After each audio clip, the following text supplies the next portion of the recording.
Ok, eh ben, écoutez, plutôt, on va prendre le mode du mouvement, on est dans une interview. Ouais. Ben voilà, Bruno de Bergeron, vous êtes venu me rencontrer pour nous parler du Merci. clonage. Et vous êtes du groupement de Vigilance Clonage, le président peut-être, ou un des membres en tout cas de Non. Vigilance Clonage Oui. international qui existe depuis les C'est un... années 90, c'est ça? Oui. Vigilance clonage, bon, c'est un nom qu'on s'est donné pour fixer un petit peu le sujet qui nous occupait à ce moment-là, et ça s'est venu au fil du temps. Voilà, donc pour traiter de la question du clonage, puisque c'est une question qui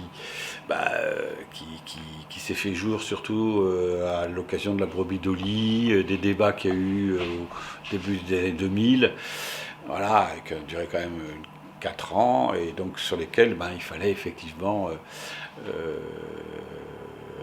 ben, chercher à savoir de quoi il s'agissait, qu'est-ce que la loi bioéthique était en cours de conception et d'écriture au niveau français et au niveau international, eh bien, pouvait effectivement impacter notre société, notre vie, notre être. Voilà. Donc on a appelé ça vigilance internationale et pour jouer notre rôle à notre niveau sur la globalité de la question de l'homme, de la personne humaine. Il y avait une mission d'église à cette époque. Oui, alors non, pas vraiment. En ce qui concerne cette affaire-là, pour ce qui me concerne, en tout cas, il y avait des préalables. C'est pas venu de nulle part. Il y a eu des choses. Moi-même, j'ai été un peu missionné avec d'autres catholiques alors que j'étais à Strasbourg. Quand ont eu lieu les conférences de l'ONU, ces conférences de l'ONU qu'on a eu à Copenhague, Le Caire, Pékin, Istanbul, enfin donc toutes ces questions qui ont voulu mettre les fondements internationaux du monde de demain sur lesquels devaient s'entendre tous les chefs d'État, toutes les nations.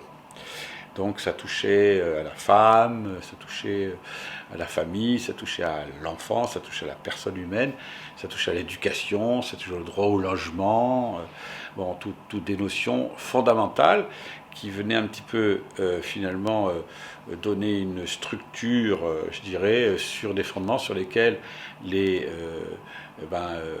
l'ONU devait s'appuyer pour jouer ce rôle un petit peu mondial de répandre un peu une culture qui serait en faveur de la personne humaine, de la société, de la culture, enfin de l'éducation, etc. Et donc toute cette charte de l'ONU devait être signée par l'ensemble des chefs d'État. Donc nous avons été appelés à ce moment-là il y a un cardinal qui nous a dit, qui a dit à des amis, moi c'était pas pour moi, moi j'étais pas, j'étais mobilisé à ce moment-là à dire mais pourquoi tu viendrais pas à Copenhague, etc., Pékin, Le Caire, tout ça, puisque les documents étaient proposés aux chefs d'État et ils étaient écrits en anglais. Il y avait des commissions de l'ONU qui précédaient 6 mois avant pour que les gens travaillent, etc. Tous ces documents étaient en anglais. Alors on faisait venir les chefs d'État africains, par exemple, et puis on les offrait des hôtels 4 étoiles avec leurs femmes et tout ça. Et du coup, ils étaient servis et ils signaient sans savoir ce qu'ils signaient. Donc les cardinaux ont alerté en disant ça c'est quand même débile puisque nous, en anglophone, tout est en anglais, au moins on peut expliquer aux gens qui sont anglophones, mais les francophones, les chefs d'État signent n'importe quoi. Ils ne savent pas ce qu'ils signent, donc il faut que vous alliez leur expliquer. Voilà, donc il y a eu tout un petit réseau, on n'était pas très nombreux, il faut dire, avec des Québécois qui étaient présents, et puis des Français. Donc on était là, dans ces lieux de rassemblement où il y avait quand même du monde. Il y avait les chefs d'État, il y avait, etc. Donc ces conférences de l'ONU qui duraient une semaine, 10 jours où elle était se voter ses chartes, alors les textes tombaient, et puis après il y avait des amendements, ils discutaient, est-ce que, voilà, Et donc c'était au cours de ces choses-là, on était au feu, si vous voulez, sur du concret. Donc chaque fois, on éditait les trucs en français, on traduisait, on expliquait. Voilà ce que vous êtes en train de signer, et on traduisait les textes. C'est-à-dire, en fait, les textes étaient suffisamment, vous voyez, épars, mais ils introduisaient des fondements qu'aujourd'hui on voit et qu'on connaît, hein, comme la théorie du genre, par exemple. Ça datait des années 90. Et qui s'imposait aux États. Et donc on venait ça. Donc c'était une mission effectivement d'église. On était vraiment une poignée, on était quelques dizaines, 10, 20, par rapport à un public qui avait 5000 présents, donc c'était rien du tout par rapport à l'ensemble. Et il y avait dans le même temps, par exemple si je cite Copenhague, il y avait en même temps un grand truc, parce qu'autour il y avait toutes les associations qui avaient des stands à 1 kilomètre, c'était un petit peu séparé, donc il y avait deux grands mouvements, où toutes les associations écologistes, associatives, etc. présentes, il y avait 50 000 personnes. C'était énorme, c'était des rassemblements énormes, ça a été un événement énorme dans les années 90, énorme. Et donc, ce qui m'étonne dans ce que vous êtes en train de dire, c'est que les textes étaient en anglais, or il me semble, et je ne crois pas me tromper, que le français est une langue officielle pour l'ONU. Donc est-ce qu'il y avait une volonté de la part des législateurs à l'époque? C'est un état de fait, je ne suis pas allé fouiller sur le fait que la langue française a été déplacée depuis longtemps, c'est-à-dire dans les textes internationaux, les Français maintenant, et même les textes scientifiques, puisque je travaillais dans le domaine de l'entreprise, de l'innovation technologique dans les entreprises. Si vous voulez placer vos affaires au niveau international, hein, vous êtes obligé de tout faire en anglais. Hein. Tout est en anglais maintenant, donc sinon vous restez franco-français, vous n'êtes plus rien. Hein. Donc c'est vrai pour les tas de choses, tous les textes. Maintenant, quand on va faire même des formations, je suis désolé, les étudiants, s'ils ne connaissent pas l'anglais, ils sont mal partis. Hein. Donc le but de ce rassemblement, quand même, c'était de faire passer des lois dont aujourd'hui, en fait, on est quand même... Voilà. On est très éloigné d'aujourd'hui, quand même. On parle d'il y a... C'était il y a 20 ans, il y a 25, plus de 20 ans. Voilà. Et ces textes, en fait, amènent, j'ai entendu, le gender, c'est-à-dire ça implique une vision de l'homme.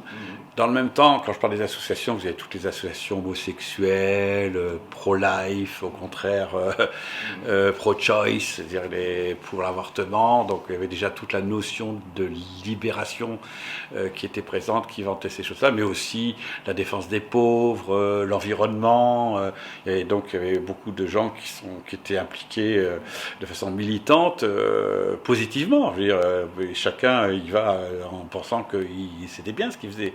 Et c'était magnifique de voir d'ailleurs toutes ces associations, etc. Vous avez des hippies, vous avez tout ce que vous voulez. Il y avait tout ce qu'il fallait. Hein. Donc, non, c'était une espèce c'était quelque chose d'assez extraordinaire. Et d'ailleurs, il y avait beaucoup d'ateliers, beaucoup de conférences, beaucoup d'expositions, etc. Moi, j'ai appris beaucoup de choses quand je suis allé dans ces conférences-là. Non seulement il y avait cet aspect militant dans le lieu de la conférence, mais il y avait aussi toutes ces conférences qui existaient, qui permettaient aux gens de regarder pourquoi il y avait de l'enfance maltraitée, par exemple, sa corrélation avec l'avortement. On s'aperçoit que l'enfance maltraitée suivait une courbe exactement identique à la croissance de l'avortement. Plus tu avais d'avortements, plus l'enfance, on découvrait des enfants qui allaient chez des pédopsychiatres, qui étaient maltraités dans leur famille, etc. Et c'était lié, en fait, à la croissance de l'avortement, parce que l'enfant avait un comportement, je dirais un petit peu, que les parents ne supportaient pas, et du coup, il était maltraité. Donc, les violences contre les enfants sont apparues en même temps que l'avortement. Et donc ces statistiques étaient montrées par des pédopsychiatres en Angleterre ou au Canada. En France, c'était tabou, tu peux pas dire des choses comme ça.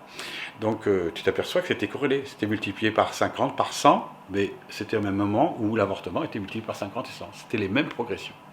Et les mêmes courbes et au même moment. Enfin, avec un petit décalé pour que les enfants, ça puisse s'agir. Et donc là, tu avais des gens qui disaient que la meilleure façon de guérir, c'était de prendre en compte la cause. C'était pas de guérir les effets, et ils arrivaient à trouver que la cause, sinon il fallait dire, ben oui, il fallait accepter que c'était bien la conséquence, qu'il y avait un enfant qui avait été supprimé, que l'enfant qui est à côté, qui vient derrière, dit, mais pourquoi c'est lui qu'on a tué et pas moi? Donc il se posait une question angoissante, inconsciemment. Oui, c'est des choses comme ça. Alors, on avait des conférences qui étaient quand même aussi assez intéressantes, comme cet exemple-là, mais il y en a plein d'autres. Il y en a plein d'autres. Ce qui était plus important pour Copenhague, c'était, Pékin, Pékin c'était sur la femme, hein, donc vous voyez bien le rôle de la femme. On voit bien dans plusieurs pays, la femme n'a pas un statut digne. Donc il fallait donner aux États la culture de remettre en place, non pas l'égalité de la femme, mais au moins que la femme puisse être considéré pour aussi dignement que l'homme, par exemple. Donc ça, il peut y avoir des choses. Donc tout ça émane d'une bonne volonté, et puis, mais en même temps, de glisser quand même des impératifs ou des perspectives qui vont s'imposer ensuite par la suite aux États, comme évidemment le droit à l'avortement, le droit à la contraception, le droit le divorce, on peut dire, c'est-à-dire le droit à la liberté. En fait, on instaure une notion de société où les personnes, finalement, s'introduisent dans une certaine liberté individuelle. C'est pour ça qu'on a vu la montée de l'individualisme. Alors, est-ce que c'est souhaitable, pas souhaitable? C'est un autre sujet, puisqu'en fait, l'individualisme, oui, mais enfin, il est obligé de voir que cet individualisme, c'est une nébuleuse qui peut être facilement manipulable. Et si derrière les États manipulent, alors c'est pas dans les conférences de l'ONU, mais on sait bien que par la télévision, par les informations, on mène les gens là où ils veulent. Là où ils veulent pas, c'est pas la question, c'est que on détache de valeurs qui sont des valeurs universelles, comme celles qui sont dans la société judéo-chrétienne, par exemple, ou musulmanes ou hindous, attachés à des valeurs humaines, des valeurs religieuses qui impliquent une notion de la personne et de la famille et de la société qui font que, il y a un socle, une base qui, lui, devient un peu plus dilué. Et de ce fait, ces références ne servant plus de références universelles, on va instituer cette espèce de socle qui s'appelle cette charte de l'ONU qui va fixer le socle commun, libéré des obscurantismes religieux, par exemple. Oui, on commence à en parler sur Internet, et il y a des personnes, déjà plusieurs personnes qui ont fait des vidéos sur cet aspect-là, en particulier sur les traitements qui doivent être infligés à la petite enfance. Je choque énormément de monde. Je vois sur les réseaux sociaux en ce moment, il y a énormément de personnes qui sont choquées d'apprendre que la masturbation serait plus ou moins obligatoire pour les petits-enfants de 0 à 3 ans. Ah, ça, c'est l'instauration des droits sexuels à l'école dès la maternelle, oui. Ça vient de l'ONU, ça vient du même endroit, quelque part. Oui, c'est les droits sexuels, c'est une notion des droits sexuels, c'est une notion qui vient de l'ONU, tout à fait, et de cette époque-là. Donc c'est le droit, c'est les droits sexuels qui doivent être effectivement les droits de santé, par exemple. C'est que sous couvert des droits de santé, c'est les droits justement à disposer de son corps, à avoir un enfant, ne pas en avoir. Enfin bref, et donc l'accès à la contraception, Mais les gens ne sont pas d'accord avec ça quand même. Les gens ne sont pas d'accord. Déjà, ils ne sont pas informés souvent, mais quand ils le sont, ils sont horrifiés d'apprendre ça.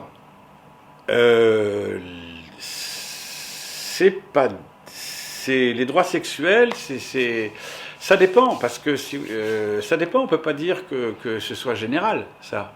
C'est qu'il y a des gens, par exemple, en 68, il était normal d'avoir des relations sexuelles avec des petits-enfants. Vous voyez bien Cohn-Bendit.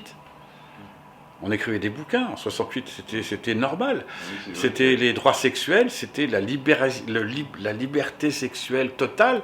Il est interdit d'interdire, etc., etc. Donc, si vous voulez, on voit bien qu'il y avait une mentalité déjà qui était de liberté absolue, totale, sur ce sujet-là, pas d'interdit. parce qu'il y avait cette libération sexuelle qui était venue par mai 68, qui en tout cas s'est manifestée avec les hippies, qui s'est manifestée avec la révolution de mai 68, qui ne s'est pas fait seulement en France, hein. C'est fait partout dans le monde, y compris dans des sociétés, chez les Peulh-Boro, au Sahel, chez comment dire, on appelle ça, c'est pas les afros qui sont les afros au sens africain, hein, c'est pas du tout affreux, hein, les personnes qui vivent dans la forêt amazonienne, les enfants, les peuples qui vivent totalement séparés, etc. Ils ont eu aussi en même temps la même révolution des jeunes dans leur propre population, alors qu'ils étaient coupés de toute communication et de tout lien radiophonique ou télévisé. Il n'y a pas de télévision dans ces moments-là, c'est des sauvages, enfin c'est une vie sauvage, naturelle, si vous voulez, pour eux. Et donc, ils ont eu cette révolte, hein, au même moment et partout dans le monde. C'est incroyable. C'est incroyable, cette comme une espèce de conscience cosmique, enfin cosmique universelle, qui s'est manifestée à ce moment-là. Alors, il y a des gens qui disent que j'ai entendu dire par un certain prêtre que beaucoup connaissent, que un prêtre des renseignements généraux du Vatican disait: est-ce que vous savez quand est-ce qu'on a réussi à faire un être humain en dehors de l'union de l'homme et de la femme? Ça s'appelle la parthénogenèse. On a fabriqué, la première fois qu'on a réussi à faire un enfant par parthénogenèse, c'est-à-dire on prend un enfant qui a été conçu, fécondé, donc il va croître en grappe avec toutes ces cellules de noyau qui sont démultipliées, et on va faire un jumeau artificiellement. C'est-à-dire qu'on va couper l'ovule fécondé en 2 morceaux. En gros, je dis rapidement, c'est en gros, on va faire un jumeau artificiel. Et en coupant, en séparant l'ovule de l'embryon, on va faire finalement le premier, le plus gros va continuer sa progression, il va vivre, et le deuxième va générer aussi un autre embryon. Donc on fabrique un jumeau à partir d'un embryon fécondé. C'est artificiel, hein. La première fois qu'on a fait ça, ça s'est passé en mai 1968. Ça a provoqué une espèce d'onde morphogénétique, comme on dit, qui s'est répandue dans tous les esprits, qui a touché principalement les jeunes qui sont au moment de la maturation de leur adolescence et leur passage au moment adulte, c'est-à-dire au moment où ils vont se marier, être à leur tour des parents, etc. Donc continuer le cycle naturel, je dirais, de la reproduction humaine. Eh bien, ils ont dit c'est pas possible. Quelque part, ils ont dit attends, notre constitution, notre corps, quelque part, est en train d'être. Il y a une intrusion dans le domaine de la procréation qui fabrique des êtres humains en dehors de cette voie naturelle. Et ils ont dit, donc ça pose la question de notre sexualité. À quoi sert ma sexualité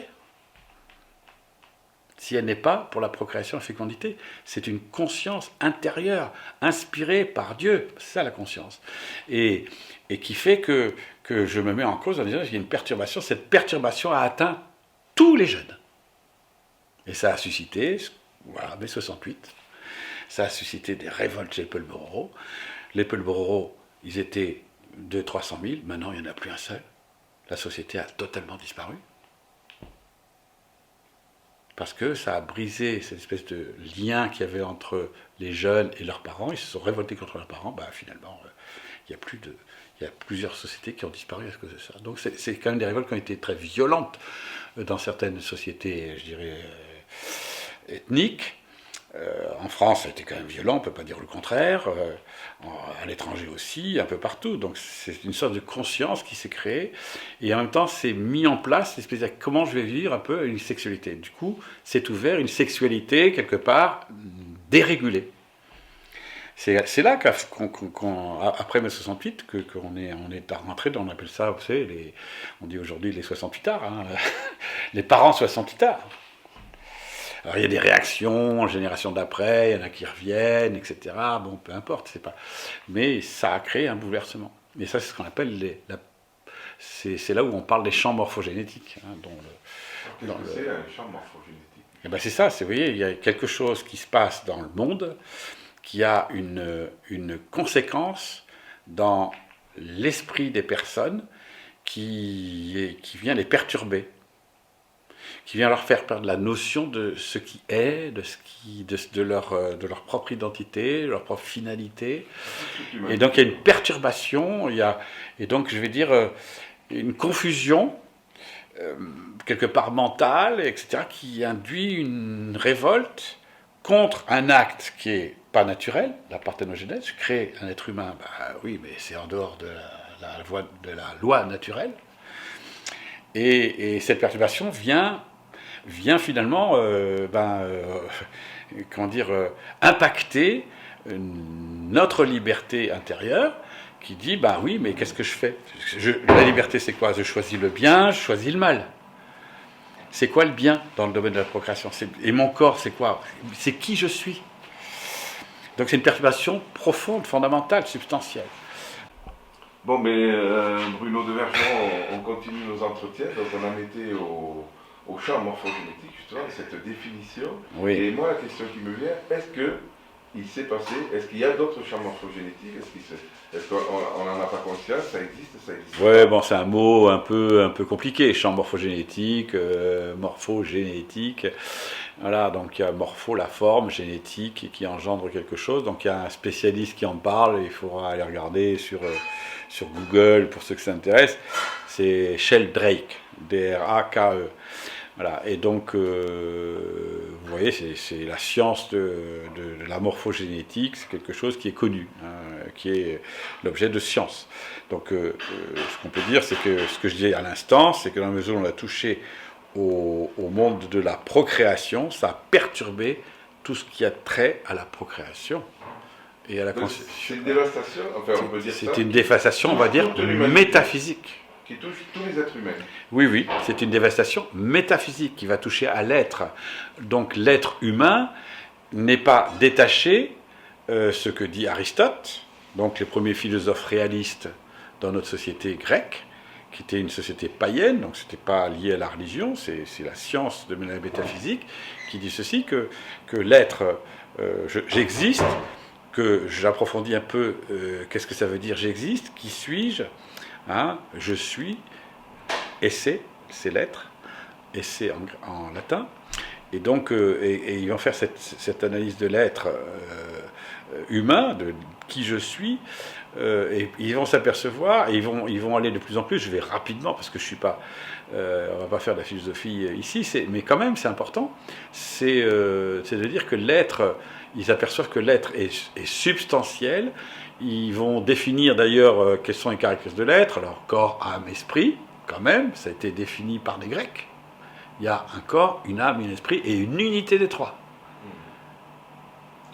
Ça ne vient pas des catholiques, ça ne vient pas des juifs. Ça existe avant la chrétienne. C'est une science métaphysique. Et donc ils ont même compris qu'on était ça, et que donc même cette âme était immortelle. Qu'il y avait même un esprit qui était la substance de cette âme, qui était immortelle. C'est incroyable quand même, hein, parce que les philosophes grecs ont fondé la civilisation occidentale sur la dignité de la personne, compte tenu de ce qu'elle est une unité un peu qui est assez extraordinaire. Et qui est substantielle, et qui va durer, qui est immortelle, qui a un caractère d'immortalité. C'est-à-dire qu'on va définir, par exemple, dans l'esprit, des éléments de l'âme humaine qui vont disparaître avec le corps, parce que le corps va appréhender les choses par les sens, mais si les sens n'existent plus, la vue, etc., ces capacités de l'âme de rentrer en relation les uns avec les autres vont disparaître, puisqu'on n'a plus ces 5 sens, par exemple.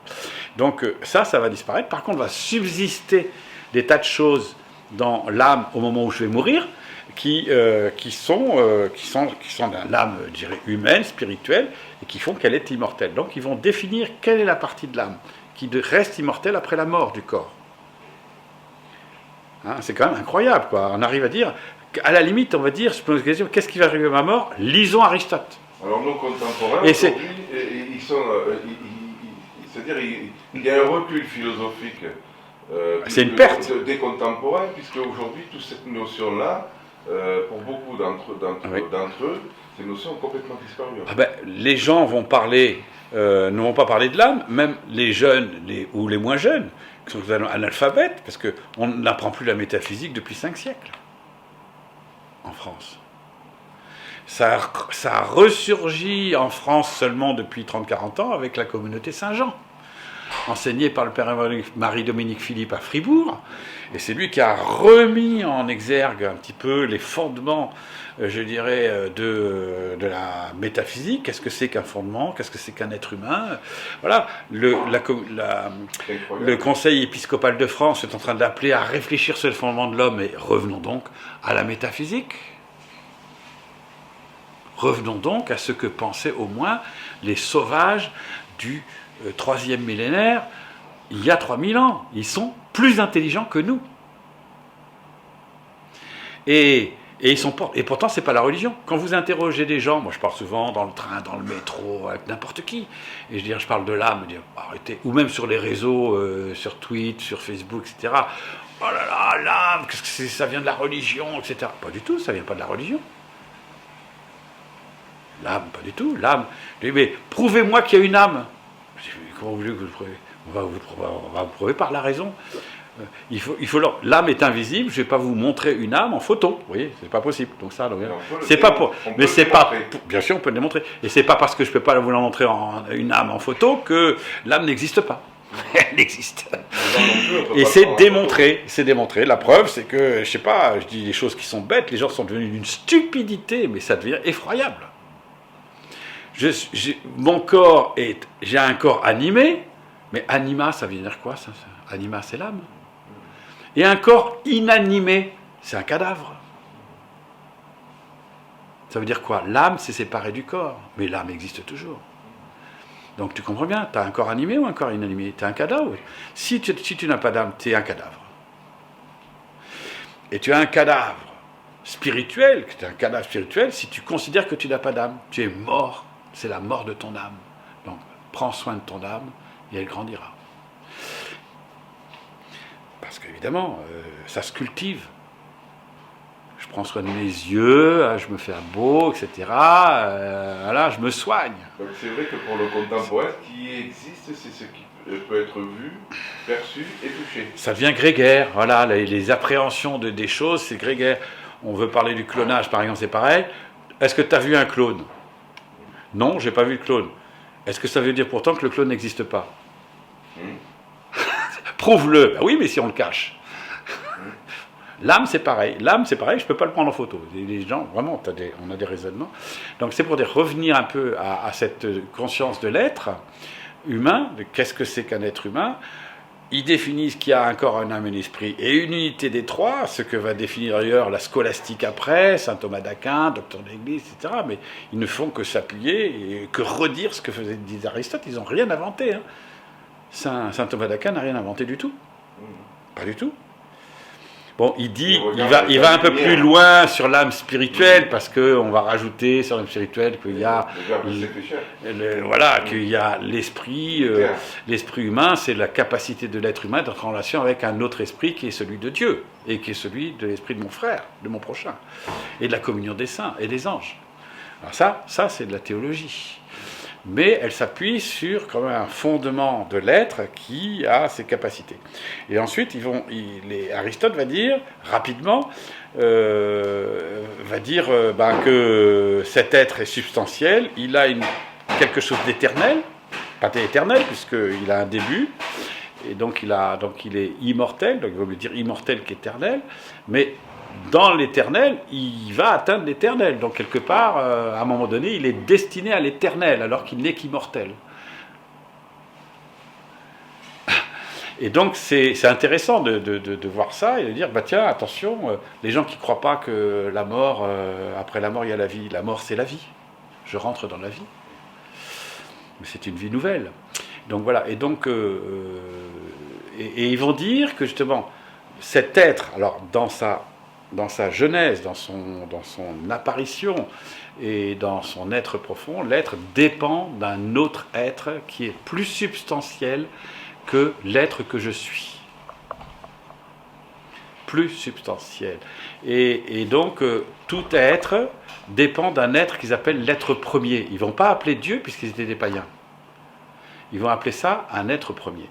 Et cet être premier, ils vont réussir dans la philosophie métaphysique, philosophie première et réaliste. C'est-à-dire que c'est réaliste, ça veut dire que c'est, par démonstration, c'est la réalité. C'est des principes de vérité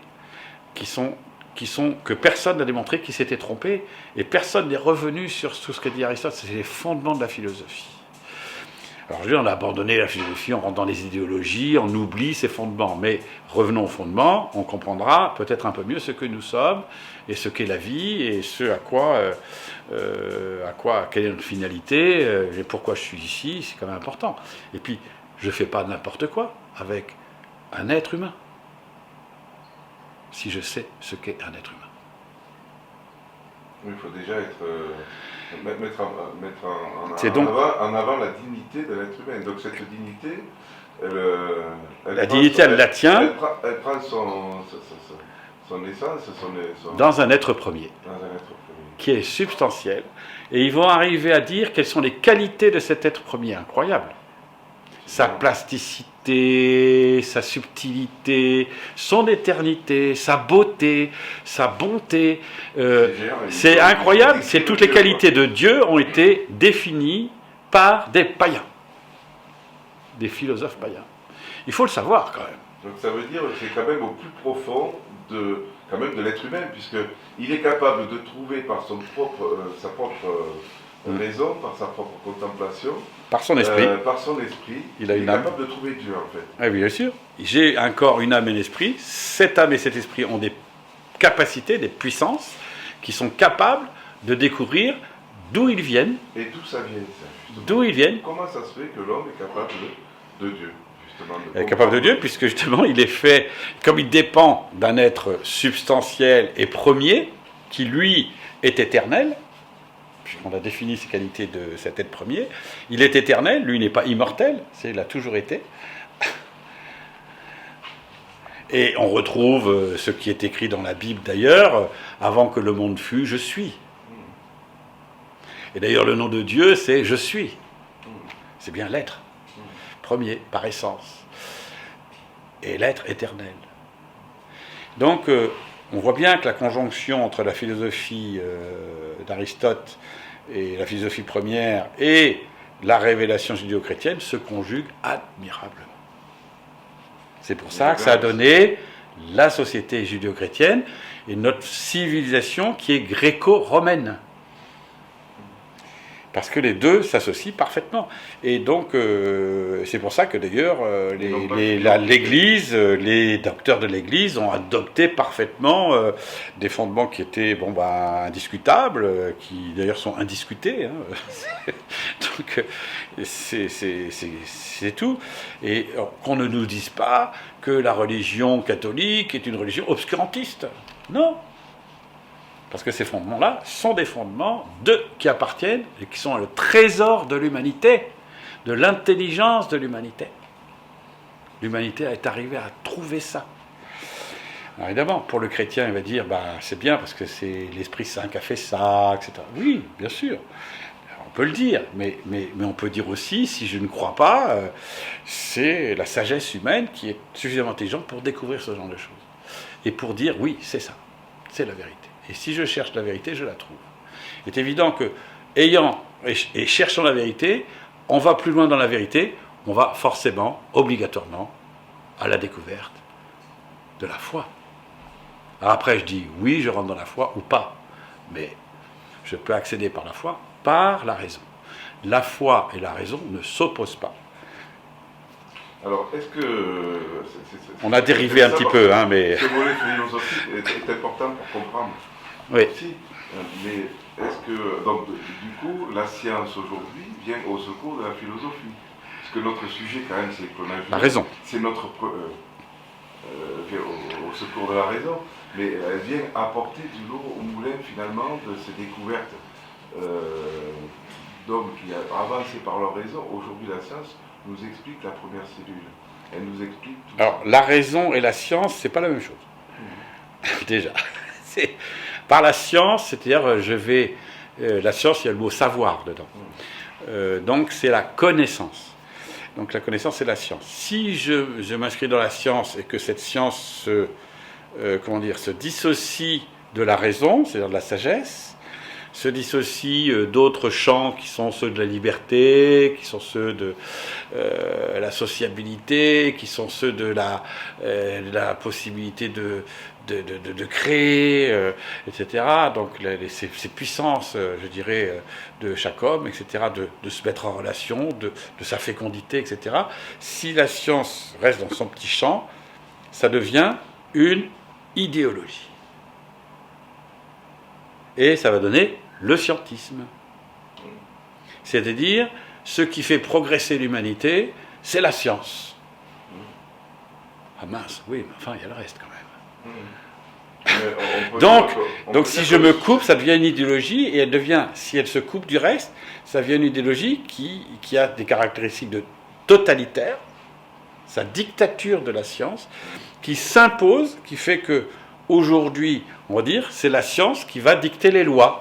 La science progresse, l'homme est capable de faire un clone humain, il est capable de faire un animal humain, il est capable de faire une bombe atomique, il est capable de faire, voilà, je ne dis pas quoi, allez, le petit drone qui a la taille d'une abeille et qui peut aller, là, il m'arrive ici, on mesure, voilà ma photo, le drone arrive, il est là, allez, flinguer, envoyer l'artillerie, le mec il est mort. Bon, c'est tout ça, on sait faire, ça existe. Ça c'est la science. Est-ce que si je sais faire, je laisse faire? La science, puisqu'on sait faire, on peut pas aller contre le progrès de la science. On ne sait pas où ça nous mène, mais c'est pas grave, on y va. Puisque la science est première. On ne doit pas. La loi doit suivre l'évolution de la progression et de la technologie et des innovations, de toutes ces choses que l'homme est capable de créer pour le libérer de ses contraintes, de ses limites, etc.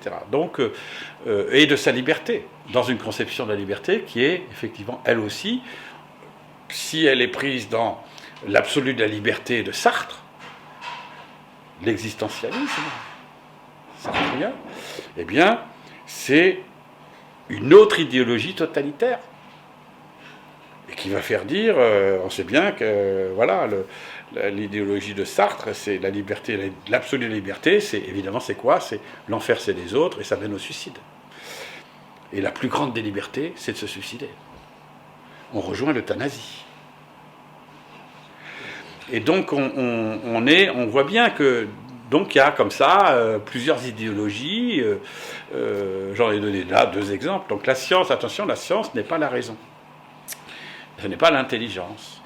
Et l'intelligence va plus loin et normalement essaye d'accommoder dans sa globalité évidemment tous les aspects de la personne, de la société, de la relation de la personne avec les uns, avec les autres. Avec l'être, voilà, pour revenir à l'être, on parlait du champ morphogénétique,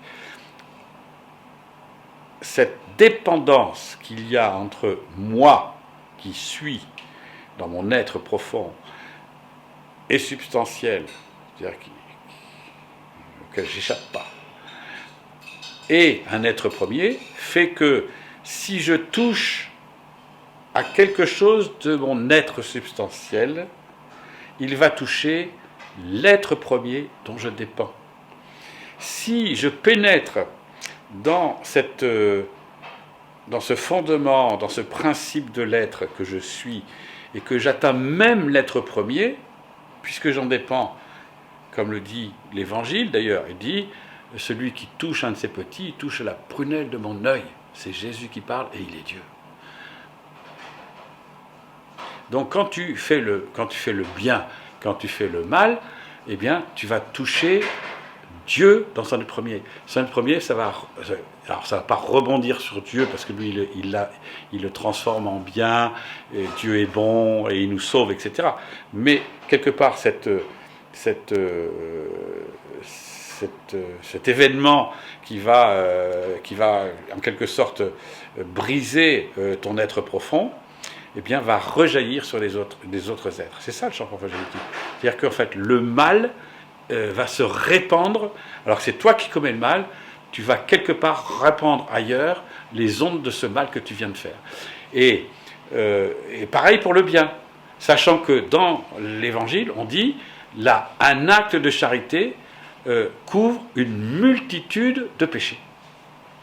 Donc, il faut faire des actes de charité, parce que les champs morphogénétiques vont vaincre tous les champs morphogénétiques créés par des actes mauvais. Nous sommes dépendants les uns des autres. Comme on dit l'humanité est un corps, c'est comme un corps. On dit l'Église catholique, c'est le corps du Christ. Et nous sommes tous les uns les membres des autres. S'il y en a un qui souffre, l'autre souffre avec lui, etc. Donc, en fait, on est tous concernés. Alors, champ morphogénétique, autant dire, voilà, on fait partie d'un même corps. Et donc, on est les membres les uns des autres, et ce que je fais ne m'atteint pas que moi, mais tous. Alors, avec cette sensibilité, vous voyez, avec l'histoire de mai 68, ça a touché surtout la corde sensible de l'adolescence qui se pose la question, qu'est-ce que c'est qui je suis, qui suis-je dans mon identité sexuelle? Si l'identité sexuelle est détachée de la procréation et de la fécondité, ça devient le libertinage. Ça a donné après les bisexuels, les transsexuels, l'homosexualité, les divorces, voilà. Les relations où on prend de la contraception, etc. Et c'est tout. Donc ça file comme ça si on se laisse prendre par ce mouvement, par cette espèce de torrent de boue qui nous emmène. Donc il faut sortir de ce torrent de boue. En étant libre. La liberté, c'est de sortir, d'être soi-même, c'est-à-dire je suis, et je rentre dans ce que je suis, et je sais que je dépends d'un être premier, je vais rentrer dans un corps qui est bon, parce que l'être premier est justement bon. Et donc je vais rentrer dans cette bonté de la création. Et de l'être.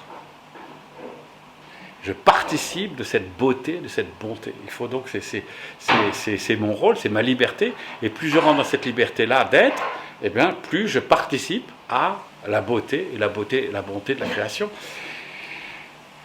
Voilà, et jusqu'à en être, finalement, dans la foi chrétienne, on dit, dans la résurrection, évidemment, être comme, justement, cet être premier, c'est-à-dire, nous le verrons tel qu'il est, face à face, et donc nous serons comme lui. C'est quand même incroyable, la révélation chrétienne. C'est beau,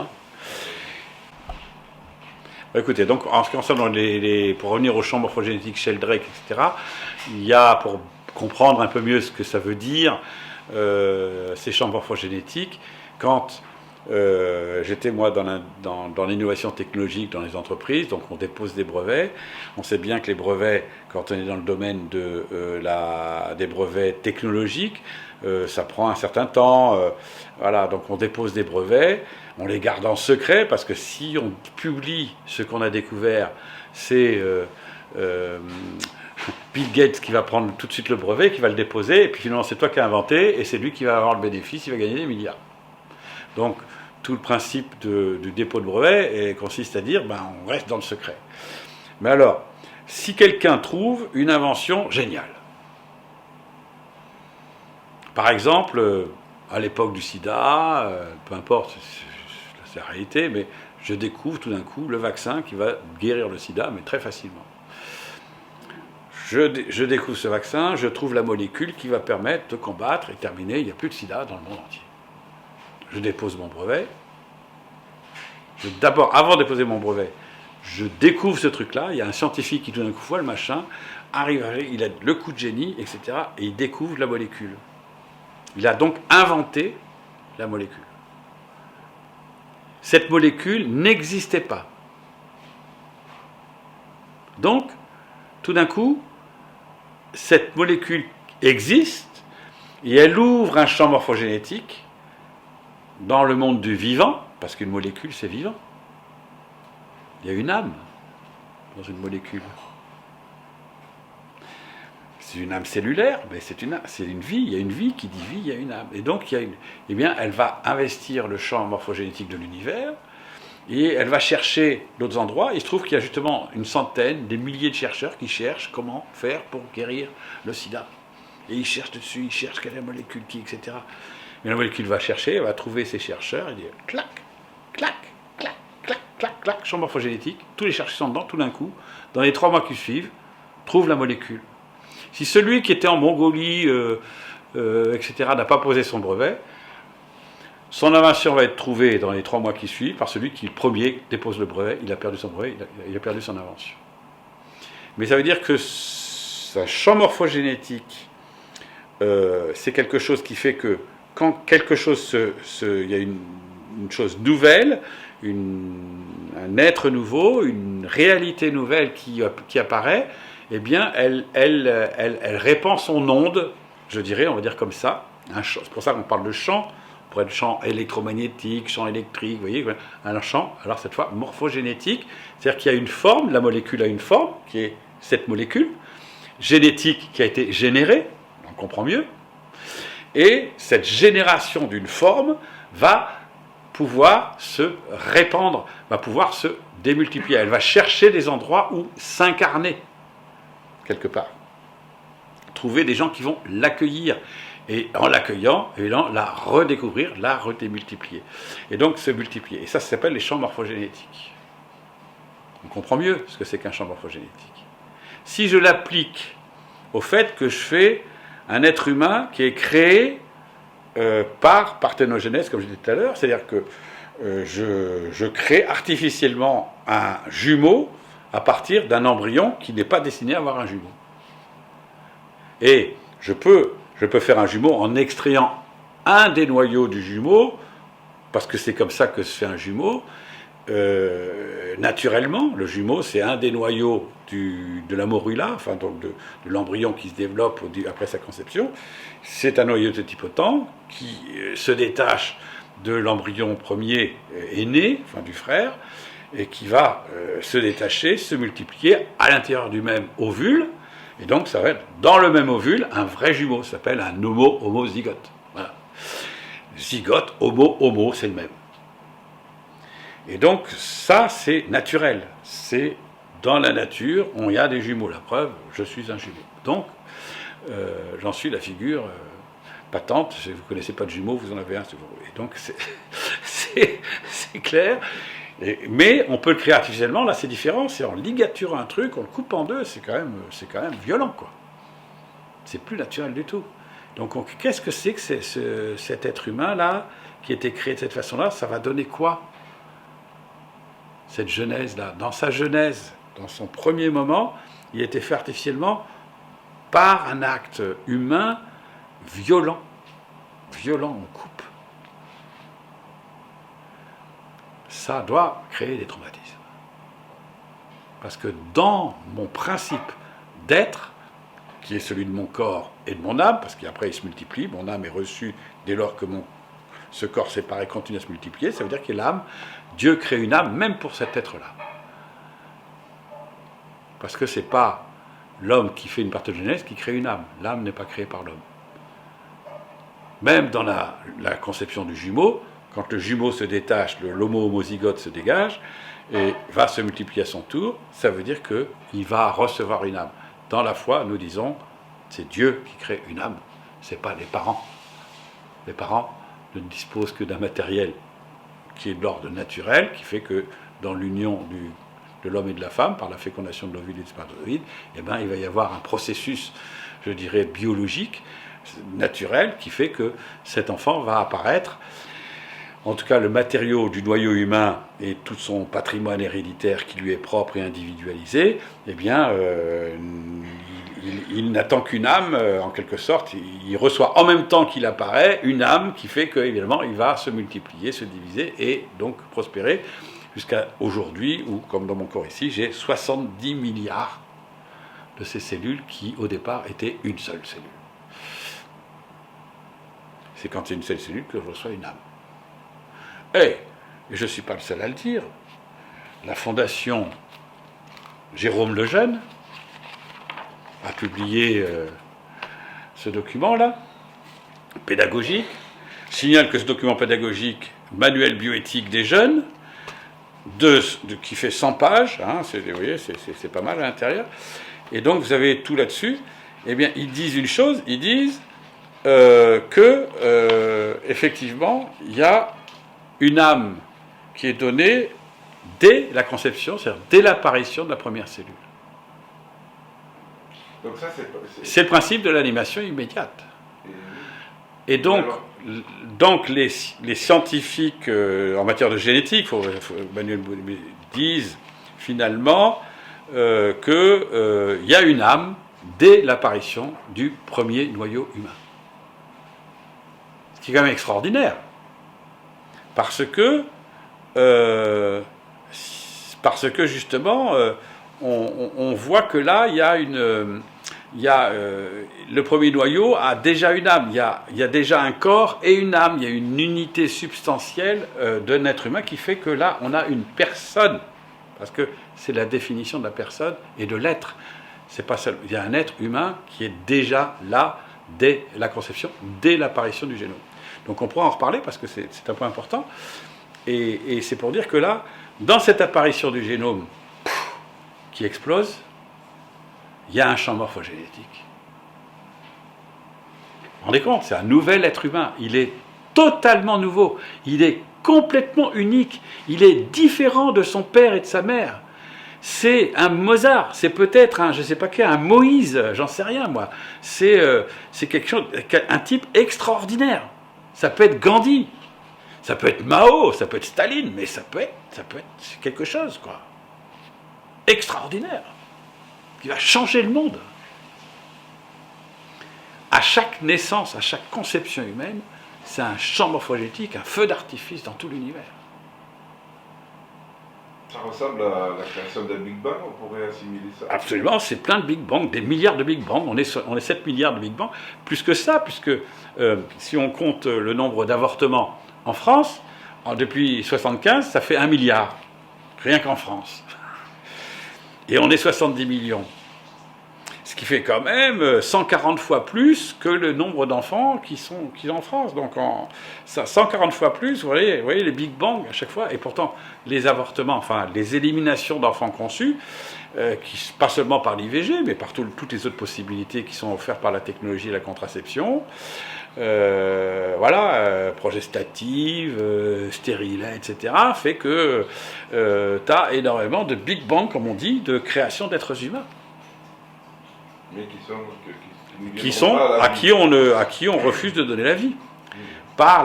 Sans même que les parents s'en aperçoivent, parce qu'ils prennent la pilule, ils ont stérilet, ils ne sont même pas au courant. Donc, et on arrive en France, encore une fois, à 25 millions par an. 25 millions par an d'enfants qui disparaissent, à qui la vie, l'être, a été donné. Et ce sont des êtres immortels. Et où sont-ils partis ? C'est une autre question, puisque quelle devient l'âme quand elle est coupée de son corps ? Ça, c'est un autre sujet. Mais en attendant, ce qui est important dans les champs morphogénétiques, c'est de dire, dans cet instant de la conception, cela nourrit quelque sorte la vie et l'être dans l'univers, sachant que des gens comme des philosophes, des théologiens, etc., comme Romano Guardini, qui est quelqu'un d'extraordinaire, il dit « L'homme récapitule en lui tout l'univers ». Et en même temps, de lui rayonne, ce qu'il vit à l'intérieur de lui, rayonne sur tout l'univers. D'où la responsabilité que nous avons chacun de nous sur ce que nous sommes, ce que nous en faisons. C'est très important, et c'est de la philosophie, ça. On n'est pas dans la religion. On n'est pas dans la foi. La foi, c'est en plus. C'est une surabondance. Il y a la nature et il y a la surnature. Le naturel, le surnaturel. Pour l'instant, on est juste dans la nature. Voilà. Donc voilà, je crois qu'on a compris maintenant ce que c'est que les champs morphogénétiques. c'est un vocabulaire scientifique qui explique ce que ça veut dire. C'est un terme compliqué, mais bon, qui a sa réalité dans les fondements de ce que nous vivons, de ce que l'univers vit, etc. Voilà, donc c'est ça. Voilà, pour cette question-là. C'est important ce que vous dites, parce que si on fait la relation avec ce qui s'est passé en mai 68, quand on regarde aujourd'hui par exemple l'avortement, ce champ morphogénétique est extrêmement grave d'un point de vue métaphysique cette fois. Alors, oui, je comprends la question. En ce qui concerne l'avortement, en ce qui concerne la suppression de ces êtres, je viens d'en parler à l'instant, on ne touche pas au fondement. On supprime quelque chose qui existe. Donc quelque part, ça n'a pas le même bouleversement que la création, et avec un acte de création qui a son intentionnalité, qui a sa finalité, qui peut être bienveillante ou malfaisante, bien intentionnée ou mal intentionnée, vis-à-vis de l'humanité, vis-à-vis de la création, vis-à-vis de Dieu, vis-à-vis d'un monde... Voilà, religieux, par exemple, on peut dire, voilà, celui-là, on va y aller à la mitraillette. Hein. Donc, comment les flinguer? Alors, il peut y avoir des intentions, d'ailleurs, si on rentre dans le religieux, des intentions diaboliques, démoniaques, occultes. Donc, je peux aussi avoir tous ces éléments-là. Donc, à partir du moment où j'ai ces dimensions-là, il est évident, je commets un acte mauvais qui, dans ce qui concerne ce qui nous intéresse, qui est la procréation, qui est l'être, qui est l'homme, etc., qui va tuer. Bon, c'est un meurtre. Ça peut être un crime parce qu'il est intentionnel. Donc, quand on parle de l'avortement, ça peut être des meurtres, parce que je ne suis pas au courant que ça se passe, on ne me l'a pas dit, et ça peut être un crime parce que je fais volontairement un crime. Et à quoi la loi intervient parce que... Le crime est condamné par la loi. Oui, la définition sociale du crime, c'est justement qu'elle est pénalisée, elle est criminalisée, parce qu'on va protéger l'être humain, on va protéger la personne. C'est le principe de la loi. La loi, elle régule la civilisation, elle régule la société, la sociabilisation, la manière de vivre ensemble, etc. Et donc, si la loi, un principe de la loi, ça c'est Socrate, hein, il faut revenir aussi aux philosophes, mais c'est Socrate. C'est les philosophes grecs, toujours. Hein. Et donc, voilà, donc la loi, elle a pour principe du bien-être en société, du bien-vivre en société. Bien commun. Et c'est pas, on a transformé aujourd'hui, on dit, c'est pas le bien-vivre en société que recherche la loi, c'est le vivre bien. Je vis quand je veux. Comme je veux. Le vivre bien, c'est plus bien vivre, c'est plus le bien vivre, puisque le bien vivre, c'est vivre en conformité avec ce que je suis, avec l'environnement dans lequel je vis, etc. Et donc c'est de respecter la personne, toute personne, et ma personne.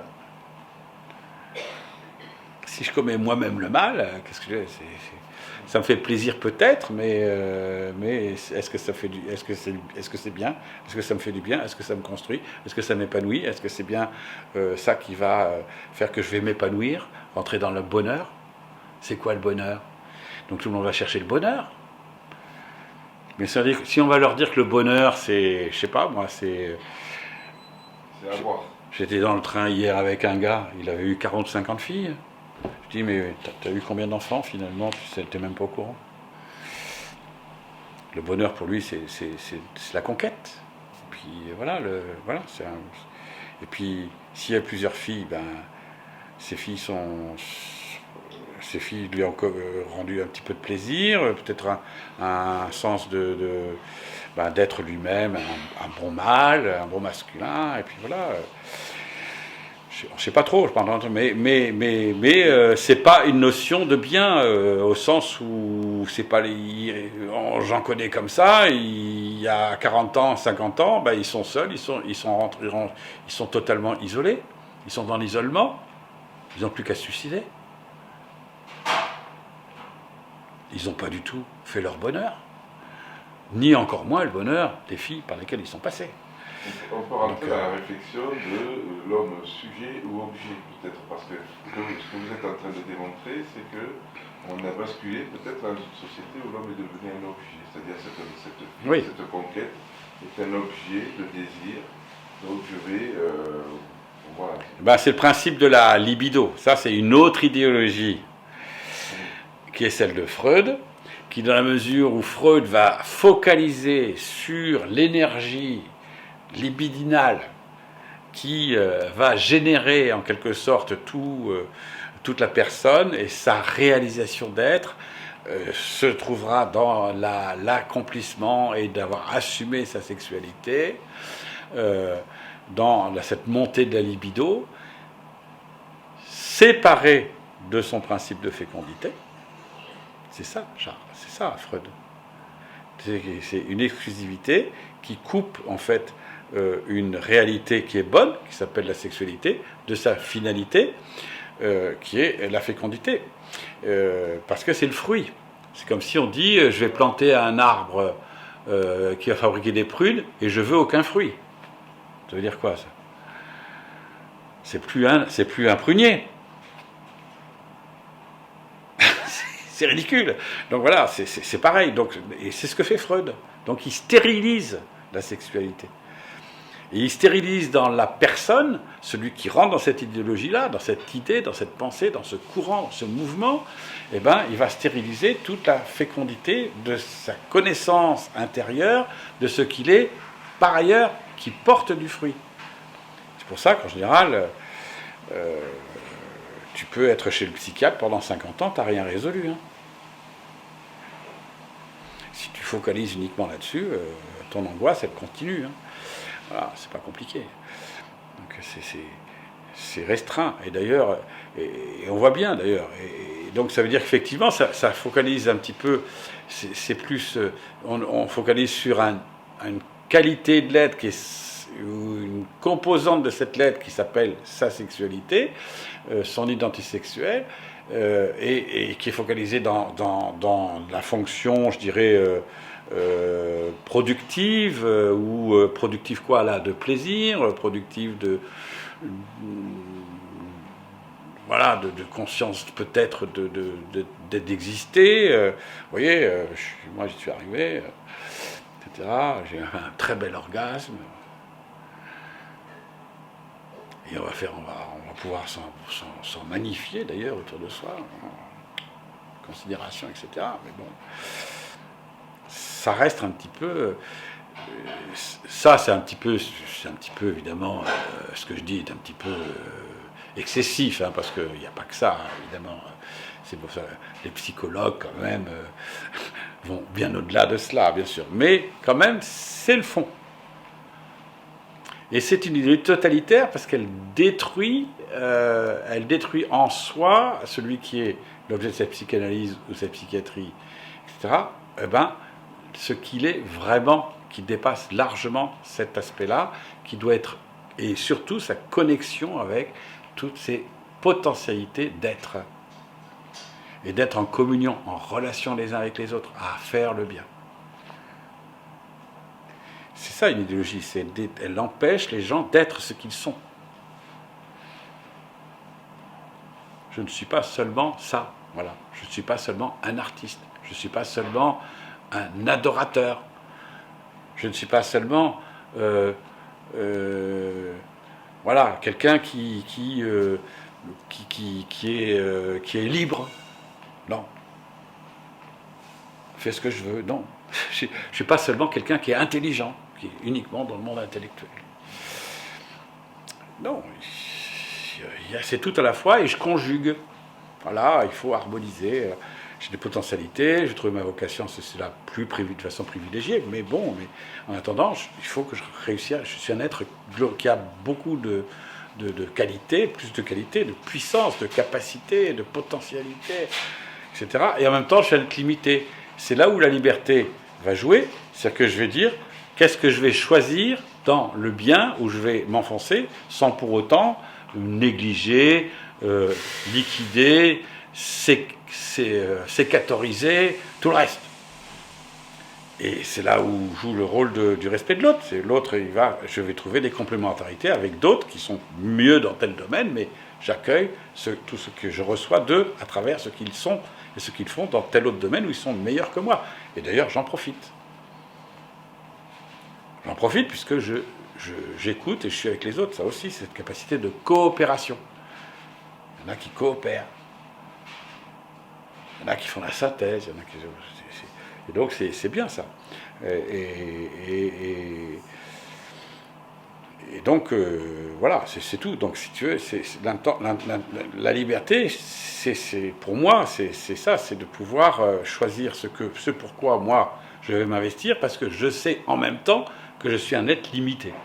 Donc, je ne peux pas. Voilà. Par exemple, si je me marie, il y a des garçons à 32 ans, il était fiancé depuis 2 ans, je dis, mais quand est-ce que tu vas te marier? J'hésite encore parce que il avait une fiancée magnifique, hein, très très jolie et tout. Et il disait, ben, oui, parce que j'hésite, parce que peut-être que je pourrais trouver encore une fille qui serait encore plus jolie. Oui.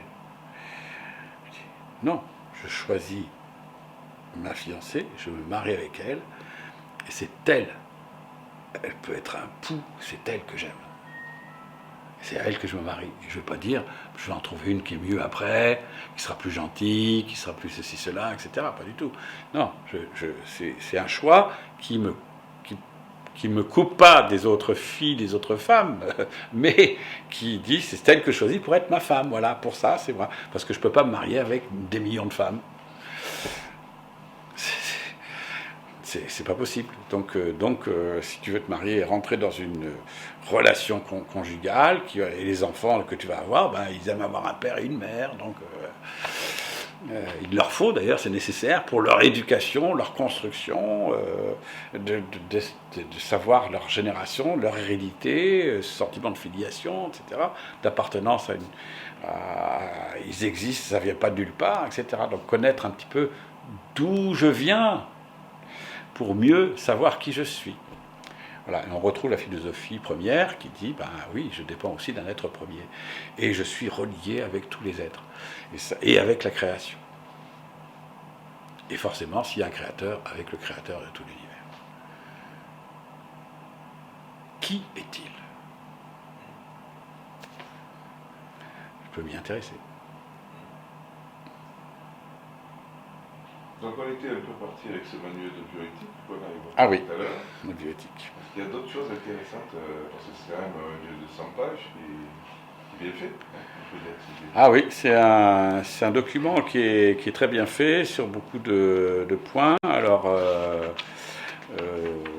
je le signale parce qu'en ce moment, il y a une réflexion sur la bioéthique et le Conseil épiscopal de France a lancé fin janvier 2018, donc comme ça on se situe, une réflexion où on appelle les catholiques à réfléchir au fondement de la personne humaine, justement, de l'homme, et que la bioéthique aujourd'hui vient manifestement bousculer.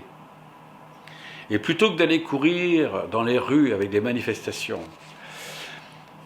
pour dire PMA, etc., surtout pas, tatitata, vrai, les slogans, la GPA, etc., bon, il faut d'abord savoir ce que c'est que la PMA, la GPA, bon, on le sait, mais quelque part, qu'est-ce que ça, en quoi cela impacte les fondements de la nature humaine, en quoi cela vient perturber et bousculer les bases de notre vie, de notre être, et notre vie va dépendre de notre être. L'être, c'est ce que je suis, et la vie, c'est ce que je vis, c'est mon vécu. Alors comment va vivre une société, comment je vais vivre dans ma vie, comment va vivre une famille, en quoi, en quelque sorte, la bioéthique, là, vient bousculer les fondements de toujours sur l'être, l'homme. Est-ce qu'on n'est pas en train de faire quelque chose aujourd'hui qui vient rentrer dans un nouveau champ, on parlait de champ morphogénétique, un nouveau champ, un nouveau paradigme, une nouvelle espèce humaine. D'ailleurs, on pourrait retrouver des phrases des députés en 2003 que j'ai pris, qu'on trouve dans un site qui a été celui de l'Institut Nazareth sur le site de Catholique du Net, Catholique du attaché, où on voit principe de laïcité, où on voit les députés qui parlent de cela. Et ils disent quoi? Ils disent on ne peut pas arrêter le progrès de la science, justement. Et donc, c'est impossible, nous, de dire, députés, on veut empêcher la science de progresser. Totalement impossible. Sinon, on tue l'innovation créatrice de l'homme. Ce n'est pas le rôle de la science d'arrêter les chercheurs. Si on arrête toute recherche. Au contraire, dans le mondialisme d'aujourd'hui, si on empêche la recherche d'arriver, on sera les derniers, on deviendra les sauvages de demain. On ne va pas laisser les autres prendre notre place. Le marché. C'est dans une perspective de marché, une perspective de concurrence mondiale, une perspective où le profit est mis en avant, etc. Donc, financier, etc. Donc, évidemment, or, le marché de la biogénétique est un marché énorme au niveau financier. Énorme. Déjà, en matière de clonage, par exemple, les Coréens qu'on trouvait, qui sont en pointe là-dessus sur le clonage de chiens, c'est toutes les polices les plus sophistiquées des nations occidentales et de toutes les nations vont prendre des chiens clonés qui vont 4 fois plus vite que les autres, qui trouvent 10 fois plus vite les criminels que les autres, parce qu'ils ont fait par clonage des enfants, par des chiens, pardon, des chiens qui sont des chiens de police améliorés, qui vont être extrêmement performants. Donc la qualité du travail de la police sera améliorée. Est-ce qu'on peut empêcher ça? Et donc appliquons ça ensuite à l'humain. Ça va se vendre, et cette officine de Corée du Sud est une officine qui se fait beaucoup d'argent. Donc quel est le marché? C'est plusieurs dizaines de milliards pour le clonage d'animaux. La Chine fait une industrie laitière avec un énorme investissement qui fabrique qui a 1 million de vaches clonées pour fabriquer du lait, avec une qualité de lait meilleure que... voilà. Donc on fait... les OGM, maintenant, c'est les OAM, hein, les organismes animaux modifiés. Voilà. Donc c'est pas seulement le blé, le maïs, c'est les OGM. Et maintenant, il va y avoir les OHM, hein, les organismes humains modifiés. Oui, mais ça, on nous a toujours dit que pour l'être humain, c'était trop compliqué, que ça ne serait jamais possible. Alors, pour revenir à la... On a toujours dit. Oui, alors évidemment, pour les hommes, on va dire, pour l'homme, c'est impossible. Revenons à la bioéthique. Justement, pour l'homme, c'est possible, parce que pourquoi on fait une loi bioéthique? Est-ce qu'on fait une loi bioéthique sur quelque chose qui ne peut pas se faire? L'opposition de nous dire et de dire aux Français ou à ceux qui lèvent la main en disant « mais comment se fait-il que... pourquoi vous dites qu'on peut faire des clones humains, etc. » Puisque c'est pas possible, puisque tout le monde dit que c'est pas possible de faire un clone. Alors d'abord, premièrement, il faut lire les parutions techniques de la recherche, de la revue Nature, qui sont des revues absolument incontournables, et qui donnent les révélations des laboratoires de recherche de San Francisco, de Corée, de Chine, etc. Ils font des clones humains. On ne va pas dire qu'on ne fait pas des clones humains, premièrement. Deuxièmement, même avant que ces parutions ne soient autorisées à sortir, souvent, ça sort parce que sur la recherche, dans le domaine de l'humain, on le garde planqué pendant 30 ans. Donc, ce qu'on voit apparaître aujourd'hui, on savait faire il y a 20 ans. Il y a 20 ans, c'était 1997. Comme par hasard, on a parlé de la brebis Dolly. Et est-ce que, j'ai pas vérifié, mais il y a eu quelqu'un, je vais avoir des informations, comme quoi on avait découvert qu'en Irlande, il y avait un hôpital qui fabriquait des êtres humains clonés, en 1997.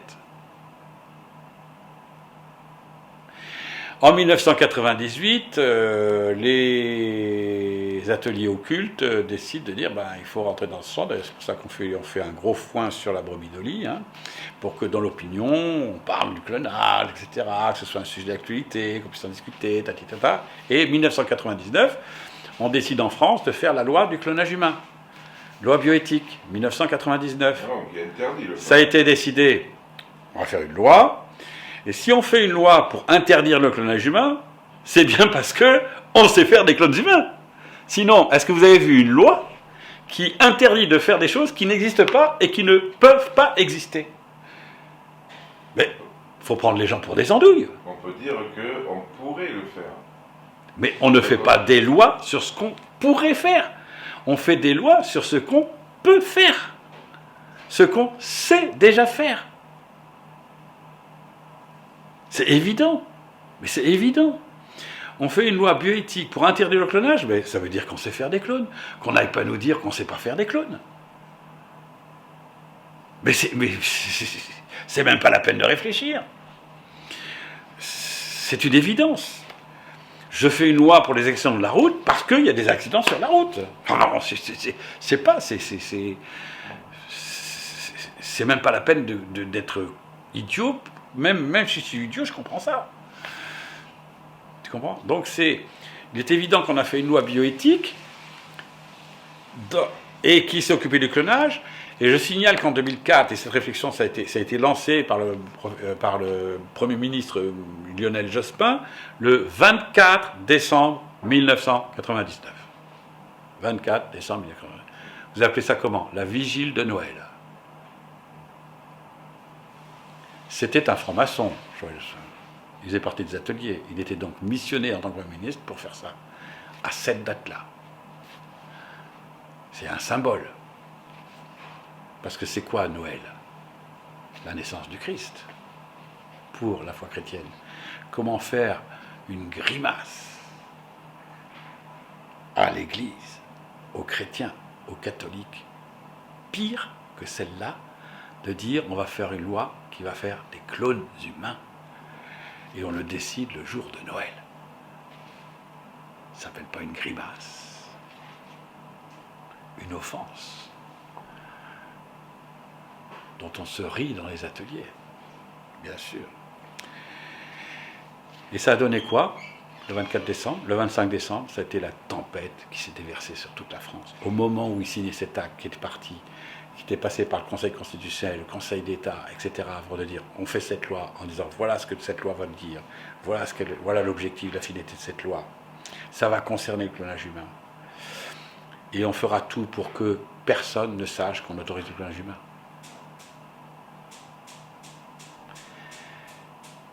Il y a un cyclone qui s'est levé dans l'océan Atlantique, qui a ravagé tous les départements français, Martinique, Guadeloupe,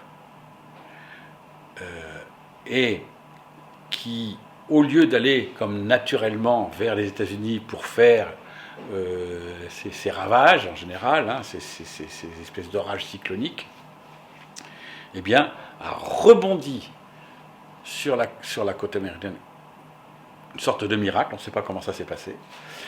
Il est reparti vers la banquise, vers on appelle ça le Groenland. Là aussi, il y a eu encore un autre barrage qui fait qu'il a rebondi, il est revenu en arrière, et il a rebondi encore pour aller vers le sud de la Grande-Bretagne et pour ravager la France. Ça a fait quand même 350 millions d'arbres.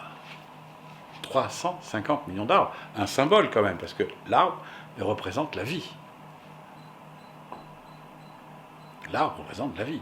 Et une vie qui tienne, parce qu'un arbre, c'est les arbres qui ont 200 ans. C'est les arbres les plus anciens qui ont été les premiers à disparaître. Et c'est sur la France, un avertissement. Il s'est passé quelque chose. Donc ça rejoint l'idée des champs morphogénétiques. Ça, oui. Alors, non, c'est pas les champs morphogénétiques. C'est une sorte de la création, quelque chose dans la nature qui n'est pas créé par des réseaux ARP ou des choses comme ça, qui sont le fait effectivement de l'homme qui est capable de faire des hologrammes, qui est capable de faire des tas de choses. On pourrait faire apparaître dans le ciel éventuellement une apparition de la Sainte Vierge, alors que c'est pas la Sainte Vierge, c'est un hologramme. Bon, très bien. Ça, on peut faire des choses comme ça. Mais là, non, c'est un effet climatique qui fait que il y a eu quelque chose qui a ravagé, qui a fait quelque chose en France qui est totalement inhabituel. On n'a jamais vu une tempête comme celle de 99. C'est tout. Donc on dit, bah, tiens, la création... Or, il faut se référer que, comme je disais à un moment donné avec Romano Guardini, l'homme récapitule tout l'univers. Si on commence à s'attaquer à l'homme, récapitule l'univers dans son essence, dans son fondement, dans son principe, la création dit, mais attendez, c'est moi aussi qui suis concerné. La création a aussi une âme. Il y a un esprit qui souffle sur la création.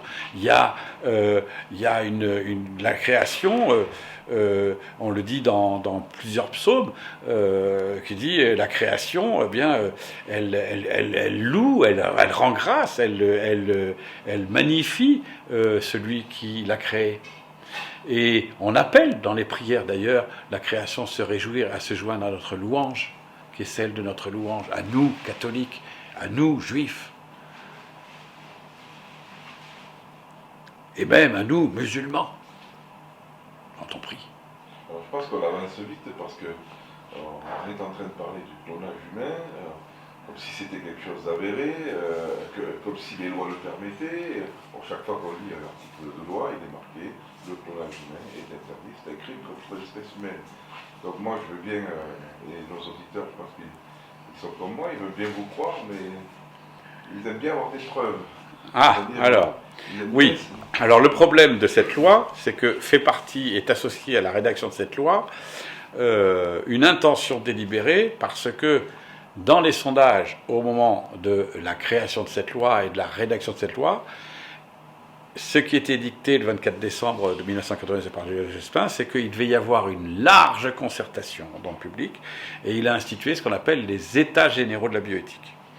Et ces États généraux de la bioéthique se sont donc développés en l'an 2000, puisque fin 99, c'est arrivé très vite en janvier 2000, et janvier 2000 jusqu'à la signature au journal officiel le 6 août 2004. 6 août 2004, soit dit en passant, c'est la fête, l'anniversaire d'Hiroshima. C'est aussi la fête chrétienne de la transfiguration de Jésus. Et faire du clone, c'est une transdéfiguration de l'homme. On fait une autre espèce humaine. Donc c'est quand même important de dire que pendant ce temps-là, il y aura tous ces états généraux et tous ces débats. Nous avons suivi tous ces débats.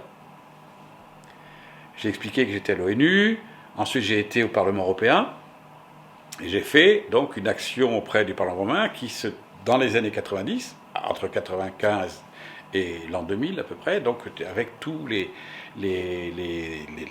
hommes politiques qui sont des parlementaires européens, qui étaient là sur les lois, édicter les lois, les lisaient, essayer de comprendre ce qui allait amener ces lois à faire quoi, etc. Et donc de défendre justement, pour ce qui concerne moi c'était en tant que catholique, j'avoue que c'était pour défendre la vie humaine, pour défendre la famille, pour défendre les fondements de ce sur quoi nous sommes bâtis. Si mon bateau, on y perce des trous pour qu'il coule, je suis désolé, je fais en sorte que ceux qui percent des trous ne les percent pas. Sinon je coule, moi. Donc je défends mon bateau. Et ce bateau-là, parce qu'en défendant mon bateau, je défends le bateau de la vie humaine, de l'être humain. Donc les fondements de l'être humain. C'est important de défendre quand on sait qu'on est attaqué. Donc il faut savoir qu'on est attaqué, et puis quand on est attaqué sur place, ça se passe par les lois.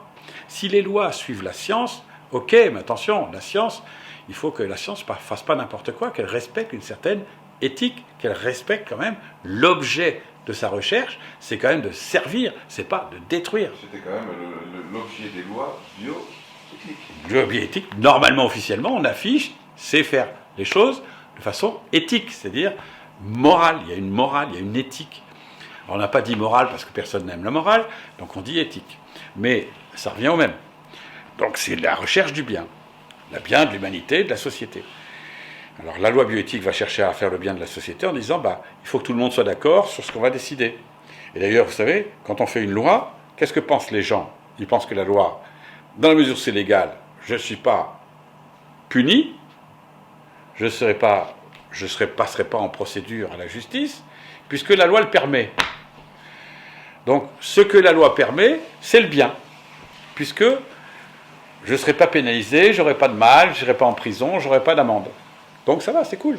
Donc tout ce qui est maintenant dans le domaine de la loi, dans l'esprit populaire ou facile de la mentalité des personnes, des citoyens de façon générale, c'est dire que ce qui est permis par la loi est moral. Ben non, parce que la loi peut être amorale et peut être immorale. Et c'est ce qui se passe avec la loi bioéthique si elle vient autoriser le clonage humain.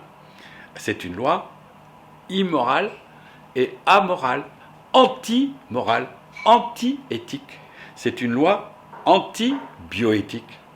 C'est un détournement du sens de la loi qui est normalement là pour protéger le petit aussi. Pour protéger la procréation. Ça touche à la procréation, c'est là que vont venir des termes comme la PMA, c'est-à-dire la procréation médicale assistée, voilà des nouveaux termes qui apparaissent, dont les Français vont prendre conscience à la manifestation de 2013, où c'est PMA, PMA pour tous, etc., etc. Sinon, avant, PMA, personne ne savait. Hein. Il y avait la FIV. Il y avait la FIV, alors il y avait la fécondation in vitro.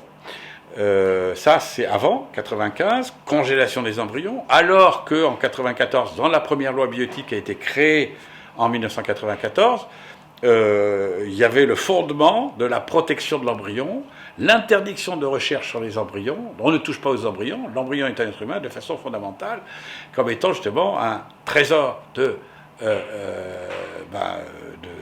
l'humanité, auquel on ne touche pas. Et donc, la bioéthique disait, puisque maintenant, dans les laboratoires, on est capable de faire des embryons humains ex-utéro, en dehors du corps de la femme, eh bien, on va, puisque c'est la fameuse Amandine, le premier bébé éprouvette, comme on appelle ça, eh bien, on va respecter cet embryon, parce que cet embryon, si on est capable de faire des fécondations in vitro, eh bien, ces embryons, n'étant pas protégés en étant dans le sein de leur mère, il fallait une loi pour protéger cet embryon qui était fait en dehors du corps de la mère. C'était une nouveauté, il fallait en parler. Et on a dit, à l'époque, eh bien, un embryon doit être protégé et doit avoir droit à sa dignité, au fait qu'il grandisse, que dès que c'est possible de l'implanter dans la mer, on le met dans la mer, etc. Donc ça a été toute la loi autoriser la FIV, c'était ça. Alors après, c'était combien on fait d'embryons pour y réussir. Après, c'est des questions de succès. Et finalement, on fabrique 8 à... On met en cause 8 à 12 embryons, ovocytes, qui sont demandés à la mère pour faire un bébé éprouvette. Ben, on peut avoir de cette façon-là entre 0 et parfois 8 embryons qui sont fécondés. Alors qu'est-ce qu'on fait? On ne peut pas mettre 8 embryons dans le corps de la femme. Du coup, est venu derrière la loi en 95, c'est Jean-François Mattei, qui était à l'époque donc secrétaire d'État à la Santé, qui, malgré un vote contraire des députés qui ne voulaient pas congeler les embryons, a congelé les embryons. Comment il a pu faire ça? Il a fait quelque chose d'illégal. Là, c'est fichu complètement de la démocratie, en ce sens que ce qu'il fallait faire passer, c'était ça, parce qu'il a dit... il va dire... peut-être l'a-t-il fait en disant un embryon, c'est un être humain, je ne vais pas le tuer. Si je peux le conserver en vie, même si c'est sous forme de congélation, je pourrais le récupérer après. Voilà, et je ne vais pas refaire faire à nouveau une FIV à une femme qui a eu son enfant, et puis 2 ans après, est-ce que je peux pas en avoir un autre? Dire, je vais vous en donner un, il était conservé, vous pourrez l'avoir dans 3 ans. Qu'est-ce qui devient cet embryon qui est cryogénisé? Eh ben, il est congelé. Son existence, son âme, Alors, qui a réfléchi à ça? C'est-à-dire, qu'est-ce qui se passe, puisque justement, on va congeler un embryon qui a été fécondé in vitro, on va dire en éprouvette, on va on va choisir un parmi les 8, celui qui va être implanté dans la mère, elle va avoir un bébé, la famille aura enfin un bébé, puisqu'il était stérile. Donc on a vaincu la stérilité comme ça. Et on aurait peut-être pu préférer l'adoption, mais enfin donc, non, on veut avoir son enfant biologique. Bon. Et donc ensuite, on est... donc ça peut se discuter après tout. Et donc ces autres enfants sont à 4 jours après la conception, 4, 5, 6 jours, avant qu'ils passent dans la voie naturelle vers la trompe et l'utérus, donc pour être implantés dans le sein maternel. Ça, on appelle ça le moment de l'implantation, donc il va se nider dans l'utérus que la mère va porter pendant 9 mois. Et donc c'est 3e, 4e jour après la conception, l'apparition de cet embryon, des premières cellules de l'embryon qui va grandir, on va les mettre dans un congélateur. On va les cryogéniser. Mais personne à ce moment-là n'avait dit une chose essentielle. Est-ce que là, on est en train de congeler un amas de cellules ou on est en train de congeler un être humain? C'est la vraie question. Dit, les scientifiques se sont posé la question, les hommes politiques se sont posé la question, ils ont interrogé les sommités religieuses, philosophiques, scientifiques, et ils en ont conclu que justement, on ne pouvait pas affirmer que c'était un être humain. C'est-à-dire, on ne pouvait pas affirmer qu'il y avait une âme qui était déjà donnée, qui animait ce corps, qui se développait.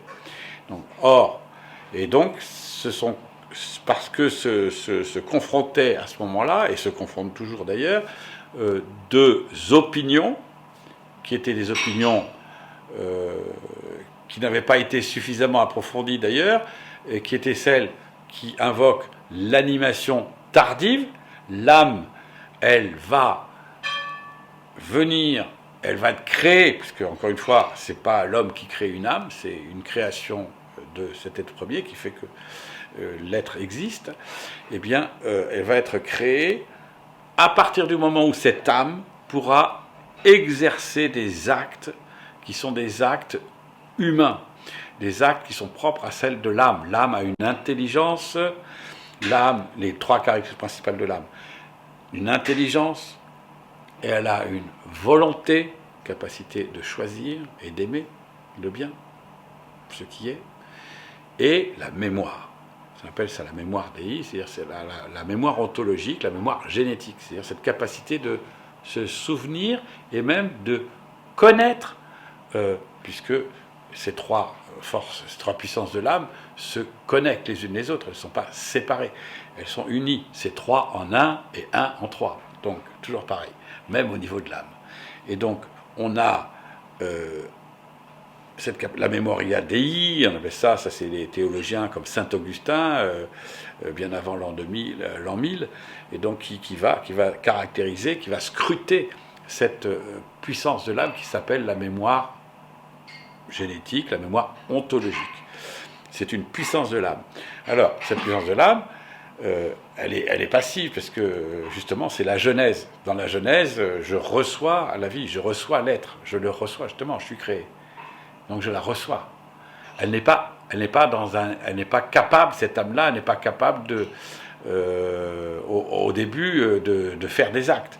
Par contre, cette puissance de l'âme, à partir du moment où son intelligence et sa volonté seront développées ou plus développées, ou même pas développées d'ailleurs, c'est ce que dit saint Augustin, qui était philosophe aussi. Disait, c'est une puissance de l'homme de pouvoir connaître et vivre quelque part, de contempler sa propre création, son apparition première, c'est-à-dire sa propre conception. Et c'est tellement vrai que, l'ayant révélé, plusieurs saints, on sait, témoignent qu'ils ont eu cette capacité de connaître leur conception. Je citerai Saint Hildegarde, Sainte Thérèse d'Avila, surtout Sainte Thérèse d'Avila. C'est magnifiquement dit. Quand elle décrit sa conception, elle voit sa conception. Extraordinaire. Elle se voit comme étant un diamant aux 1000 demeures, flamboyante et lumineuse. 1000 demeures, comme un diamant aux 1000 demeures, vous vous rendez compte? C'est extraordinaire. Et c'était son âme, c'était son être. Et après, qui se retrouve, et c'est un trésor qui subsiste éternellement et qui va animer son âme humaine. Voilà. Donc ça, c'est une puissance de l'âme. Donc alors par contre, l'âme, qui s'appelle l'autre puissance de l'âme, qui s'appelle l'intelligence, les responsables de l'animation, ceux qui font la promotion de leur opinion, qui est de l'animation tardive, donc je vais appeler ça les tardivistes, vont dire il faut un cerveau pour pouvoir permettre que l'âme puisse faire des actes intelligents. S'il n'y a pas de cerveau, comment voulez-vous que je fasse un acte intelligent? Ça a bien pris dans la société, ça. Oui, et pareil pour la volonté. On dit le siège de la volonté, c'est le cœur, parce que c'est dans la tradition. Donc, parce qu'effectivement, chaque élément du corps a aussi... on dit, c'est le cœur, pourquoi? Parce que dans la volonté, je vais choisir le bien et le mal, et donc je vais avoir cette espèce de montée qui vient de mon cœur, quelque part, qui va dire, je vais aimer. Vous voyez, j'aime quelqu'un, mon cœur bat plus fort. Ça vient de là. Alors on dit, le cœur, c'est le siège de la volonté, c'est là que je vais aimer. Aimer, c'est-à-dire choisir le bien. Me décider le bien. Aimer, c'est une décision. Si je décide d'aimer, je commence déjà à aimer. Même si je n'aime pas encore. Enfin, c'est tout un chemin. Mais c'est la volonté. Donc ils vont dire, les tardivistes vont dire, il n'y a même pas de cœur, comment voulez-vous que l'acte de volonté de cet embryon puisse se faire? Il n'a même pas ce siège qui lui permet d'aimer. Donc c'est ça les tardivistes. Et ça, c'est des conceptions qui sont la réflexion, qui viennent de très loin. C'est les Grecs, c'est les religions archaïques, c'est les penseurs juifs, c'est les penseurs islamiques, enfin musulmans, c'est les penseurs chrétiens, les patriarches qui ont dit, mais ils ne savaient pas ce que c'était un embryon, ils disent, il faut le cœur, machin. Bon.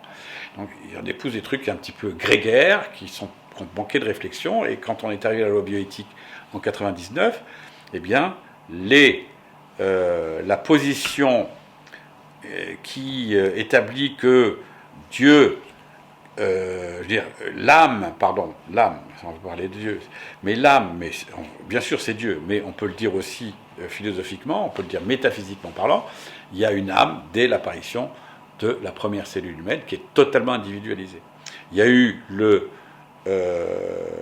procès de Marieville aux États-Unis, où le professeur Jérôme Lejeune a dit et a démontré que biologiquement, il y avait dès la deuxième mitose, c'est-à-dire le passage de 2 à 3 cellules, le génome s'est divisé une fois, ça fait 2 cellules, et puis il passe à sa deuxième mitose c'est une division cellulaire, passe à la 3e cellule, et bien là, dès qu'il est passé à la 3e cellule, il est certain que c'est un processus de vie qui ne s'arrête plus, et on parle de continuum de vie, qui ne s'arrête plus jusqu'à la fin, jusqu'à ce qu'il meure.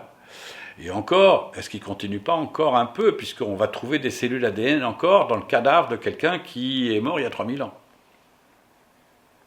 qui rend capable la résurrection d'ailleurs, et donc ainsi de suite.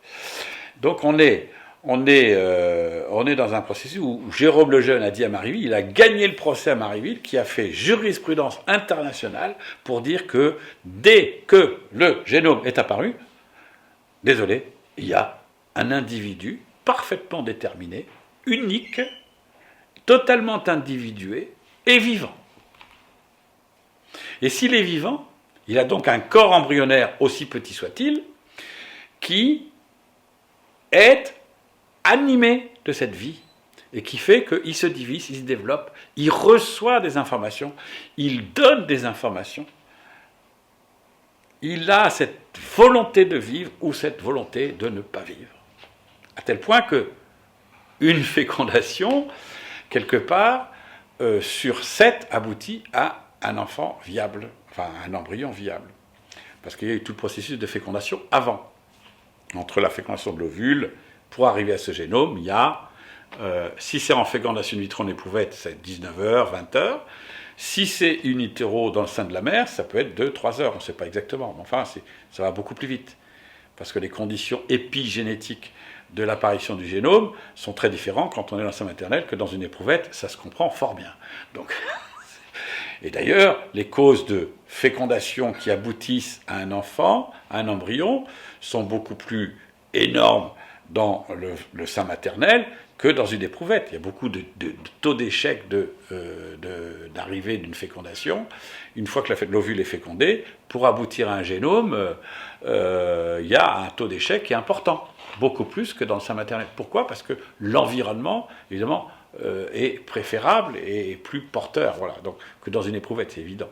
Et donc les taux d'échec techniques sont effectivement plus importants. Donc on voit bien que il y a un rapport de 7 pour 1. Un ovule est fécondé n'aboutit pas forcément à l'arrivée d'un génome. Et d'un génome viable. Ça peut faire des chiasmes, ça peut faire des choses comme ça. Donc, vous voyez un petit peu dans cette affaire-là, l'animation tardive, l'animation immédiate. Eh bien, les représentants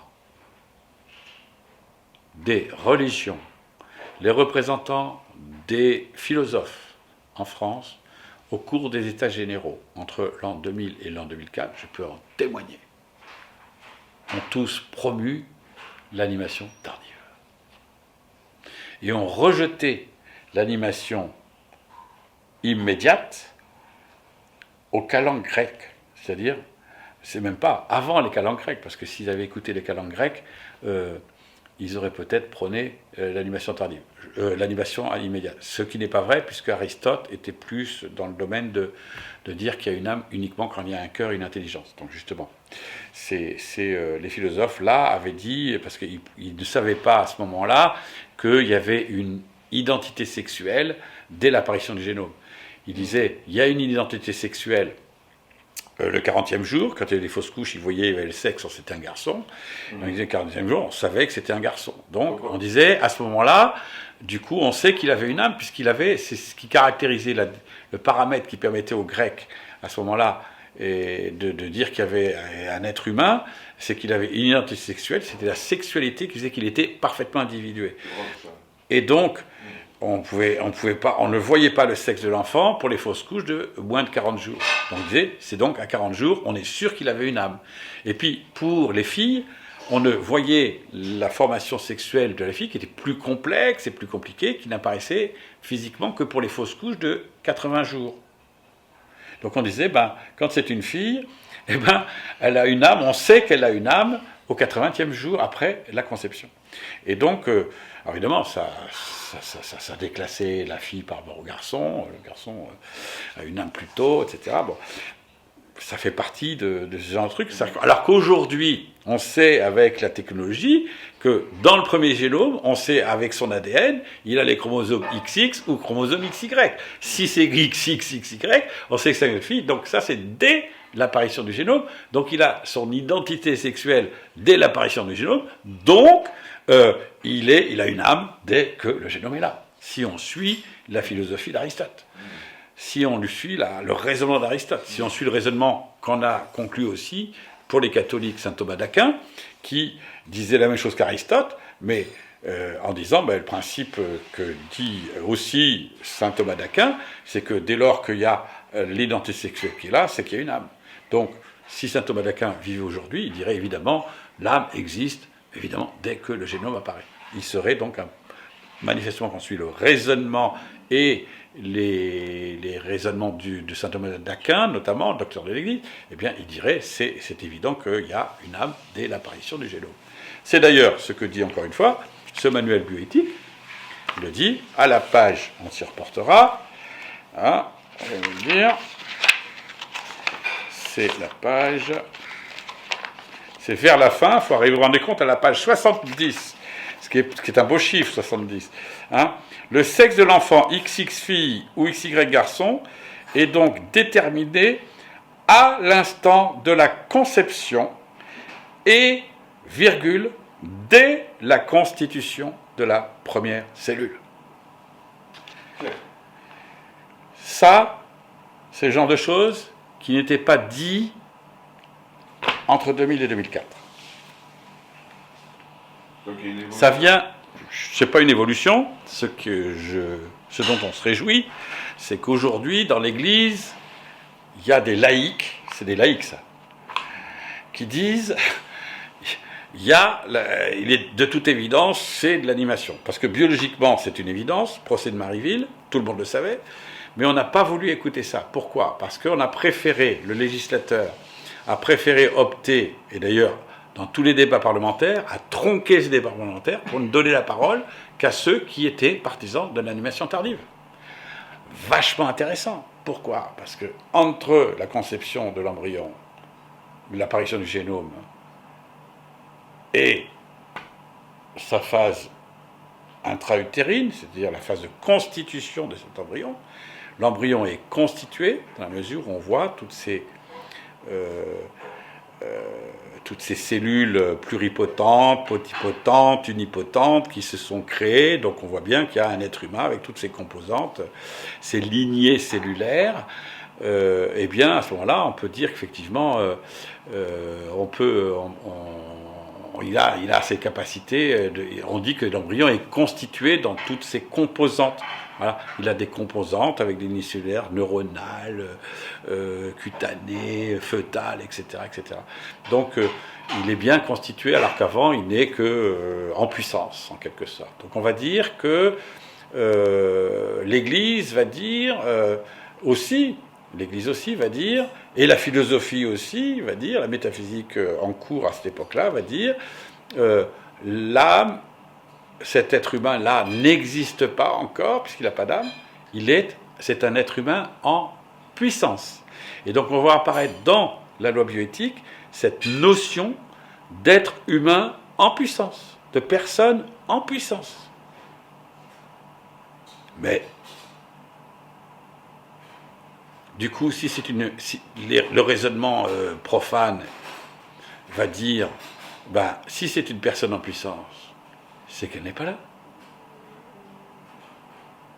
Donc, ça n'est encore qu'un amas de cellules, certes vivant, et qui peut arriver à être un être humain potentiel, qui est un être humain potentiel, mais ça n'est pas encore un être humain. Ce qui est potentiel n'est pas. Donc, dans toute cette période des 10 premiers jours, ou des 9 premiers jours, après la conception, et même, puisque si en fécondation in vitro, ça met 20 heures, ça va faire donc un jour de plus, donc de la fécondation in vitro, 20 heures après l'apparition du génome, et encore 7 jours après l'apparition des différentes lignées cellulaires qu'on pourrait peut-être faire des cultures d'organes avec ça. Ça s'appelle le clonage thérapeutique, ça veut dire aussi faire des créations à des fins thérapeutiques pour faire des cultures d'organes, faire des bébés médicaments en quelque sorte. Eh bien, pas des bébés médicaments, mais des embryons médicaments, c'est plus vrai que les bébés médicaments qui servent à autre chose, qui vont être autorisés d'ailleurs dans la loi bioéthique de 2004 aussi. On va autoriser de faire des bébés médicaments, de créer des enfants pour guérir des enfants malades. On va créer des embryons pour servir de bébé médicament à son frère. Ça a été autorisé en 2004. Hein. On l'oublie, ça. Hein. Mais ce qu'on ne sait pas, c'est que... On a autorisé, la loi bioéthique a autorisé de faire des bébés médicaments. Des bébés médicaments. C'est un mec qui va être créé pour soigner son frère toute sa vie, quoi. Alors on va le mettre à la naissance, et donc son frère qui est malade aura un frère qui servira de médicament toute sa vie.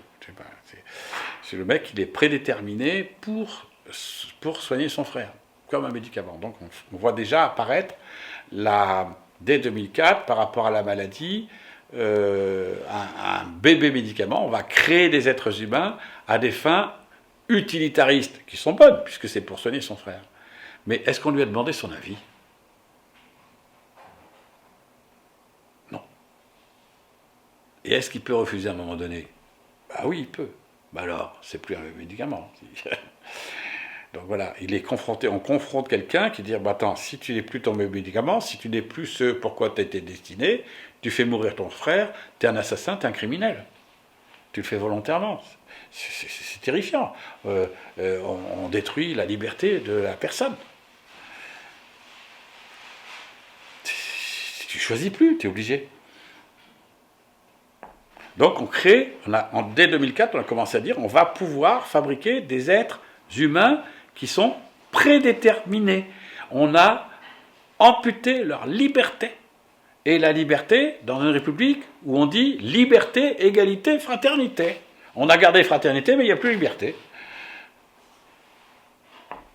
C'est dégueulasse. Bon. Dans le document bioéthique, là, qui est ici, on en parle, hein, du bébé médicament. On ne l'occulte pas, ça. Revenons à l'animation tardive.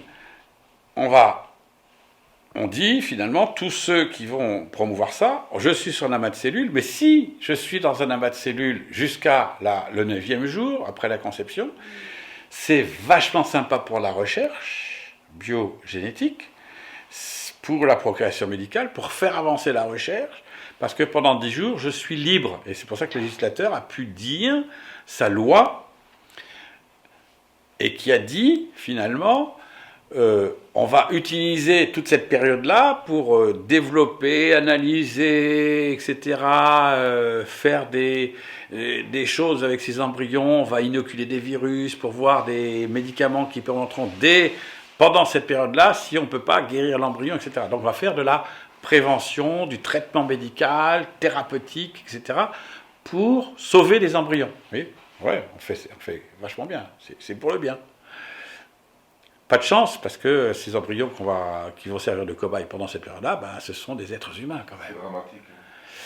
Donc, et c'est là où on voit apparaître l'autorisation, la loi bioéthique est censée donc réguler le clonage humain, parce qu'il ne faut pas oublier que c'est le clonage humain dont il était question dans la révision de loi bioéthique de 2004, donc qui a été lancée en 1999, comme je l'ai dit, qui a occasionné en même temps, dès son lancement, au même moment, la tempête de 1999 sur toute la France.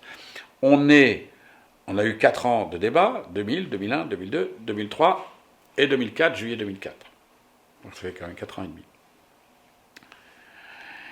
Et qu'est-ce qu'ils ont dit ici? Ils ont dit, on va, préambule de la loi bioéthique,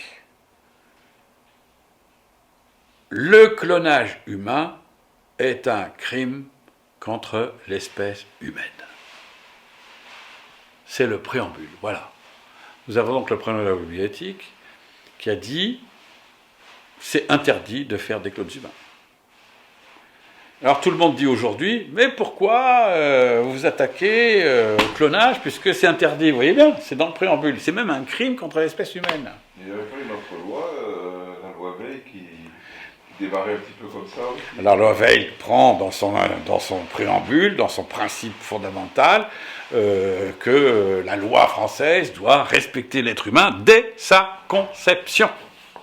C'est-à-dire dès l'apparition du génome. Et on voit qu'est-ce qu'elle fait? Elle permet de supprimer des enfants jusqu'aux 14 semaines. Et puis si y a un virus qui est détecté pour cet enfant ou une maladie qui est grave, on aura la possibilité de décréter par le biais du diagnostic prénatal, donc jusqu'aux 9 mois de grossesse, de pouvoir supprimer cet enfant avant les 9 mois. Donc on va avoir des interruptions médicales de grossesse, qui sont en plus des interventions, des IVG, volontaires de grossesse jusqu'à la 14e semaine. Donc il y a un avortement qui est un avortement, on va dire, médical. Alors, on va pas soigner l'enfant, on va le supprimer, comme ça la maladie est supprimée avec lui. On supprime l'eau avec le bébé dedans. Ça, c'est la loi aussi bioéthique. C'est la loi aussi sur l'IMG. Et puis vous avez aussi, il y a eu la loi aussi auparavant qui s'appelait le diagnostic préimplantatoire, qui est imposé et qui fait que on va supprimer aussi tous ceux qui sont porteurs de myopathie, c'est le Téléthon. Alors, au lieu de guérir la maladie de la myopathie, les Français donnent 200 millions d'euros, 300 millions, avec coup de force télévisée, etc. Pourquoi faire? Pour supprimer les enfants, pour détecter qu'ils ont la myopathie, et une fois qu'ils sont détectés dès l'apparition embryonnaire ou par le diagnostic prénatal, on va supprimer ces enfants, parce qu'ils sont porteurs de la myopathie. On supprime. Donc on paye le Téléthon pour supprimer des enfants malades. Il ne faut surtout pas, on ne supporte plus d'avoir un enfant malade. Pareil pour la trisomie. Un arrêté passe sur ce thème de la trisomie. Si un enfant par DPN, donc de 0 à 9 mois, est détecté comme ayant la trisomie, eh bien, il faut le supprimer. C'est l'IMG. Il y a 98% des enfants trisomiques détectés sont supprimés. À tel point que des associations comme l'Arche de Jean Vanier, par exemple, qui s'occupent de récupérer des enfants qui sont un peu handicapés, eh ben, il n'y a plus d'enfants trisomiques à l'Arche de Jean Vanier. Il n'y en a plus, hein. Il n'y en a plus. On ne guérit pas la maladie, on supprime les enfants malades. Jusqu'où ça va aller? Jusqu'où ça va aller?